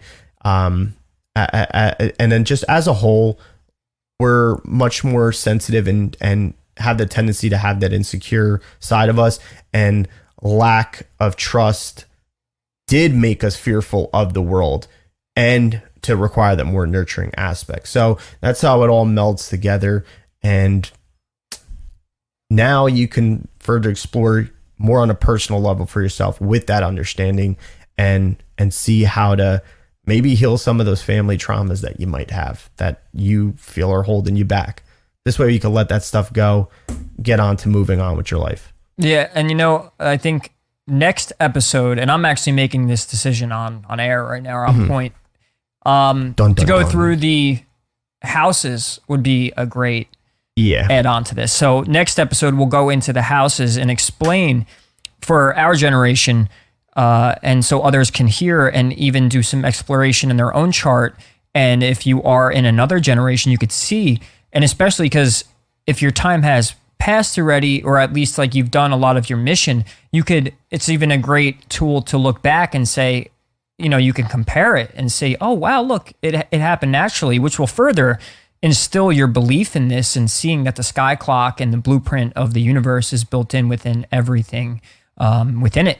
So I find that a very actually helpful tool for myself. And so I would love to give it back to everyone else. And I'm pretty sure you can agree that would be a great idea. Yeah. So we'll do that. And in adding on to our whole situation, you mentioned video games and movies and stuff, and the whole art. We already said the art is powerful because what it is this right brain integration. It's using symbols and stories and emotions to have this more abstract understanding of topics, opposed to the textbook being told what to think, regurgitating information. You're having this, more deeper integration of knowledge and wisdom and an experience through just the act of, say, even with playing a video game, it's an interaction. You're engaging. It's different because you're involved in it. You are it. You're making choices. You're being a character. You're living through a character, and that's allowing you to see through deeper truths. And that whole quote with, oh my God, I'll get it up, from Westworld, which, by the way, what a great show. Oh, yeah. Talk about something cathartic and absolutely meaningful. But that's what this generation is built for. And sitting back playing a game or having whatever. Look, this world right now needs to be in contact with the deeper parts of the psyche to understand where things are stemming from. And it's our job to dive deep into the deep end, the deep waters of Scorpio, and see where did our traumas, where did our weird sexual fetishes come from? Why do bukkake videos exist? Where the fuck did that come from? Yeah. What asshole really was like, I want to pain. watch 10 dudes just, I'll let you finish in your own mind. Got a fucking bacon tray with it. Oh God. Yeah. I want to make this girl into a cinnamon roll. Jesus. But really, truly, there's our Pluto and Scorpio coming out. Yeah, there. Exactly. You know what? Fuck it. No shame about it. Just fucking let it be. But while you find that though, it's like, for some of the people that have Scorpio placements elsewhere and stuff, like, you could even look at it and think about it in that way too. Just maybe how you even go about things, even, with your personal intimate relationships and stuff, sex things and everything. And you could kind of be able to relate to it in a certain way. And also a lot of people that have like Scorpio sun, moon, or ascendant, like, their mother may have had like a tough pregnancy or a tough childbirth, and that's something that maybe you can find out and go ask and see, and you could see that correlation there. And then the 83 and 84 Scorpio generation, they had that Neptune Uranus in Sagittarius conjunction with the North Node in Gemini, which is, maybe not so Neptune and Uranus in Sagittarius, but right now the North Node is in Gemini. So there is lessons to be learned. This is a very pivotal point and stuff on top of it. And we also have Uranus in Taurus, which is the polarity of Pluto Scorpio. And that's the ruler of the second house, Venus, Taurus, I'm saying. And it's opposite of the Mars Pluto Scorpio 8th house energy. So things are coming up for that sense of security more than just even emotional now too. Now it's also about the essentials of money and values and materialistic things and beauty and, food and finer things and stuff like that. So, we can get lost in the sense of those things holding a certain importance rather than learning to understand the appreciation for them in a sense of a way that's going to help you and aid you in being able to figure out more of the self-worth and value, but also the beauty, since it's that Venus Taurus thing, with the whole, or Uranus and Taurus being polar opposite and stuff, being able to see more so of what are those things that you enjoy? What are those things that you feel valued in? What are those things that you really like? It goes back to the whole art thing. How can you find the value in the expression of that Venus and that beauty and stuff? Yeah, and that goes right into the quote because I found it, and it's about stories. It's about art in a sense, and about what it does to the psyche. And this was Robert Ford in the first season of Westworld. He says, "I've always loved a good story. I believe that stories helped us ennoble ourselves, to fix what was broken in us, and to help us become the people we dreamed of being. Lies that told a deeper truth." And right there, I feel like defines... So fitting. Absolutely. It defines everything we're trying to say here about this generation and what we're supposed to be doing. There was a few. I mean, God, the show, please watch it if you haven't seen it. Yeah. Ones like this. Dreams mean everything. They're the stories we tell ourselves of what we could be, who we could become. And then also, there was another one where he talks about... hold on. They're not looking for a story that tells them who they are. They already know who they are. They're here because they want a glimpse of who they could be. Yep. That's not, man, it's so true though. Like we said that whole thing about being able to find out how to navigate the maze of our own being and our own soul and our own consciousness and stuff, and being able to find that center point in order to change the stories and everything and to find the truths within ourselves and being able to, create that reality that we want. Like if you are Pluto Scorpio generation listening to this, and even if you're not, because there's still something you can really, there's a lot that you can get from it and understand. And it's something that, we all have to do is look at ourselves. Like getting this and understanding this and like really having that ear for it and stuff, you definitely at that point should watch Westworld, because once again, it's going to have that artistic, it's going to have more of a impression on you to now not just hear the words of even us saying it or making correlations in that way, but really getting you entranced in the feeling of it, of being there, watching that and seeing that happen on such a complex level, but it's bringing out an emotion in you watching it, and then it'll resonate with you. Yep. And I think that expression occurring within you gives you the inspiration, gives you the motivation, especially because maybe we might, our generation might lack a little motivation here and there and stuff, can help give you that push and that drive to really figure out and actually put the work in to do those things in yourself. Yeah, and it'll help you. It's like practice to then, like now, I mean, I've been like this my whole life, and it probably is because I'm a musician and an artist and all. It's like I've always thought more abstract, and by seeing deeper truths hidden within stories or even just a simple quote. I mean, proverbs and philosophical things, those are things that could, most people want to get to like an answer, an A to Z, get to the point. But a lot of, say, philosophy or these quotes or even art, it's stimulating thought so you can expand the way you're thinking. It's not about getting to the end result, but it's about developing a wisdom and a way to see the world or to help evolve yourself, but in the continual process of it, not into reaching the point, but more so of like, it's the journey, not the destination type of mindset. And that even goes with art. And what's funny, appreciation for it. Well, this is multidimensional, and you could say that this is a little Luciferian, but I'll look at this in a different way because this is multidimensional. Dr. Ford says... It's also how you could guard yourself, though, too. Yeah. True. But Dr. Ford says you can't play God without being acquainted with the devil.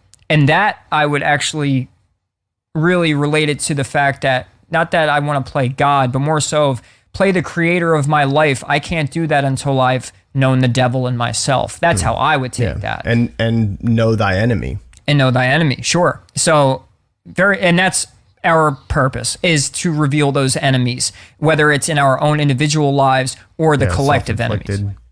Yeah, that's it. That's really it. Yep. And like, there was something I was going to say, because you said something that really just sparked something in me.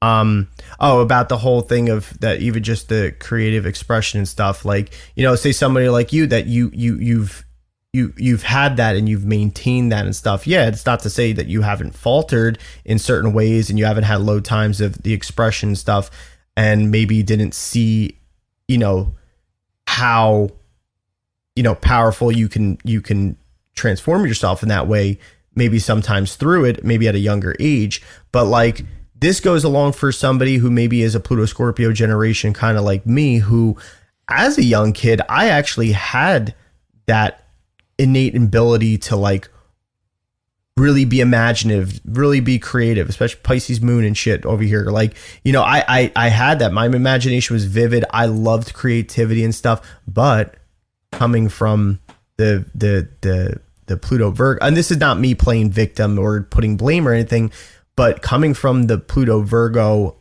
parents, where kind of like they're more concerned with me and nurturing me, was more of the fact of like, we want to make sure that you're set up for your life, that you have the ethic and stuff like that, and didn't really encourage that more artistic side of nature. I mean, I'm lucky for my mom in a sense and stuff, but that encouragement to continue on with that and seeing the talent within that, that was the nurturing aspect that was missed. But just because you get to a certain age does not mean that you can't go back into that. And that's something that I'm exploring within myself. And it's funny because the astrology has brought that awareness on me, with even looking at my Chiron on Leo and that expression thing, and having my Saturn return.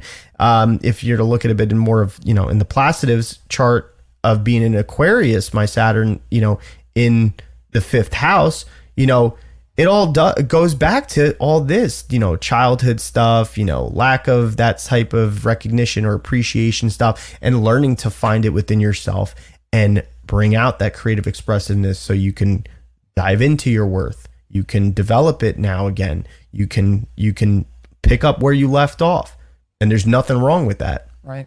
So just something I want to, tell somebody who maybe is in that as well. Like, I'm working on it too. Yeah. So, and the whole point, and I think at this point we could wrap it up. And the next episode, I do want to, because the part 2, I think I want to really, we'll touch up again, because there was a lot more to say, and this is such a big topic. Yeah. And I do want to go into the house system, but I do want to say is that everything, and I'm speaking more so to the Pluto Scorpio, the 83s to the 95s, is whether if it was abandonment, loss, hurt, blame, trauma, being bullied, death, sex issues, whatever it was, because it was so exaggerated and the theme played out in our lives, it was part of the story, and it's where your power is. So don't run away from it. And if you need help, always seek it. And if it's not just astrological help or a podcast, if it is therapy, Pluto or Scorpio is therapy. It's psychology. So it's not a bad thing to need help or to seek it, but it is your goal to turn your pain into your power. And then when you turn that into your power, you change the world. And so to find your individual mission and your individual purpose is to seek within the pain, seek within the struggle. What was the ongoing themes in your life? Where were those synchronicities?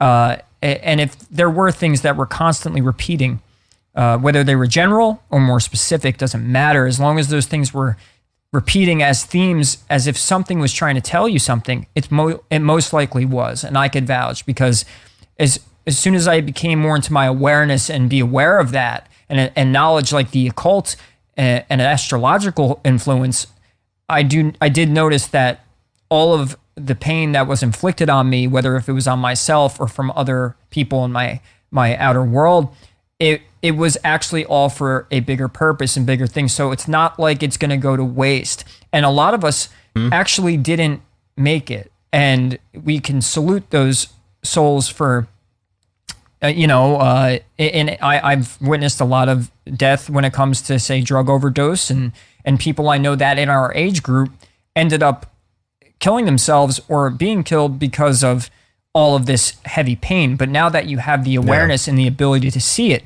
and turn that pain into power, I do think that we are with that theme that we have to change the world.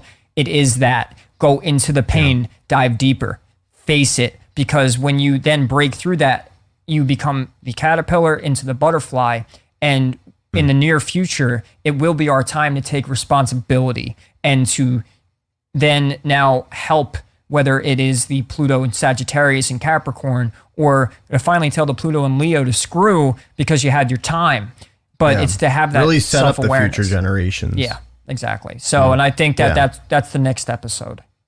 Yeah, definitely. Don't let the pains, the struggles, and the distortion of things that happen go in vain. Even the people, like you said, that did not make it, maybe necessarily, let it not be in vain. And that's the thing to understand. To leave it off here too, like, we have a mission statement, but many of us are vibrating off of like this off kilt frequency. And it's lacking power, it's lacking inner power, confidence, and it maybe has a tendency of arrogance, and that's the thing, is we're here to transmute the dark into light, and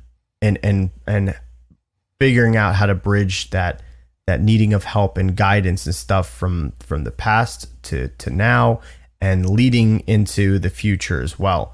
And stuff. So, to be able to really create and write our own rules, like I said before, and seeing through the veils and systems, but willing to go into it and prosper through maybe the status quo, but all while not sacrificing your own heart and your own soul, just for that security.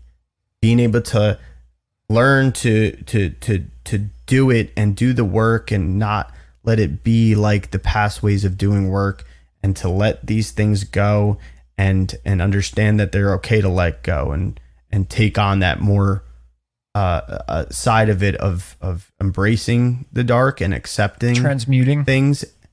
Just transmute that and transform yourself, and you start there. It starts with you turning the pain into power. Yes.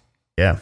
And we got it. We got the ability. So yeah, it's going to be really awesome. I know this one really is a big one. But it's going to be really awesome. Hours. And it didn't even feel like it. And I'm exhausted. Really I've been up since 8:00 yesterday. So. Sheesh. Mm-hmm. Yeah, this was a big one, and going further and going into the house systems, we're just going to be able to outline it and paint it even more in that sense to continue it. So that's the plan. Yeah, we have a call to arms, we have a mission statement, and we will further go into then the more specifics and the individual things if you would like to know more of your house and what it could possibly play. And if you do need help with finding that, there's always there's birth chart calculators, and if you ever need help, you can always email us. We're willing to give any advice. We haven't set up the Patreon yet. The world is in chaos. So is our own individual lives at times, and we're still working. It's only the two of us, but we will get everything set up.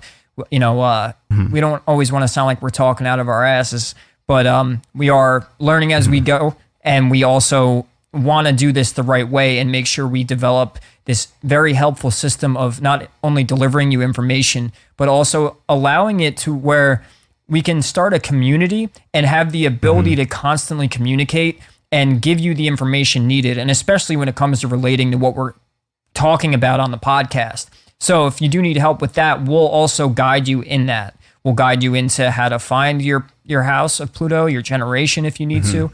I'm pretty sure if you're listening to this, you probably know.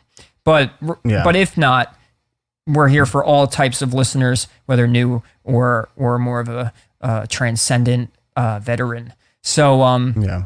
that'll be on the next, and we're looking forward to it. And as always, we appreciate you listening.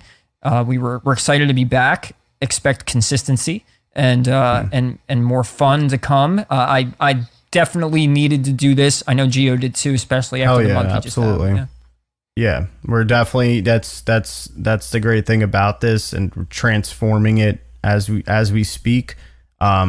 Really taking into the initiative of being like, here's the action. We're gonna have that soul collective and individual time to really do this, and there's ability to do it together as well. Like you were saying, Ray, like we're looking to build that community, and it's all gonna come in time, and we appreciate it. And like also, we'd love to, especially now going into this, like leave in the comments, let us know maybe some of your experiences with your, whether you're Pluto Scorpio generation or not and stuff like that. Maybe fill in some gaps as well there, and see it for ourselves in the comment sections, being able to show the similarities in a lot of things, and to just see it right then and there, the validity of all this, and really starting to really make that community and transformation on our own, but also together as well.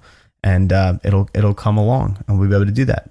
So we appreciate you guys supporting us. Follow, like, and share as always, and we shall be back.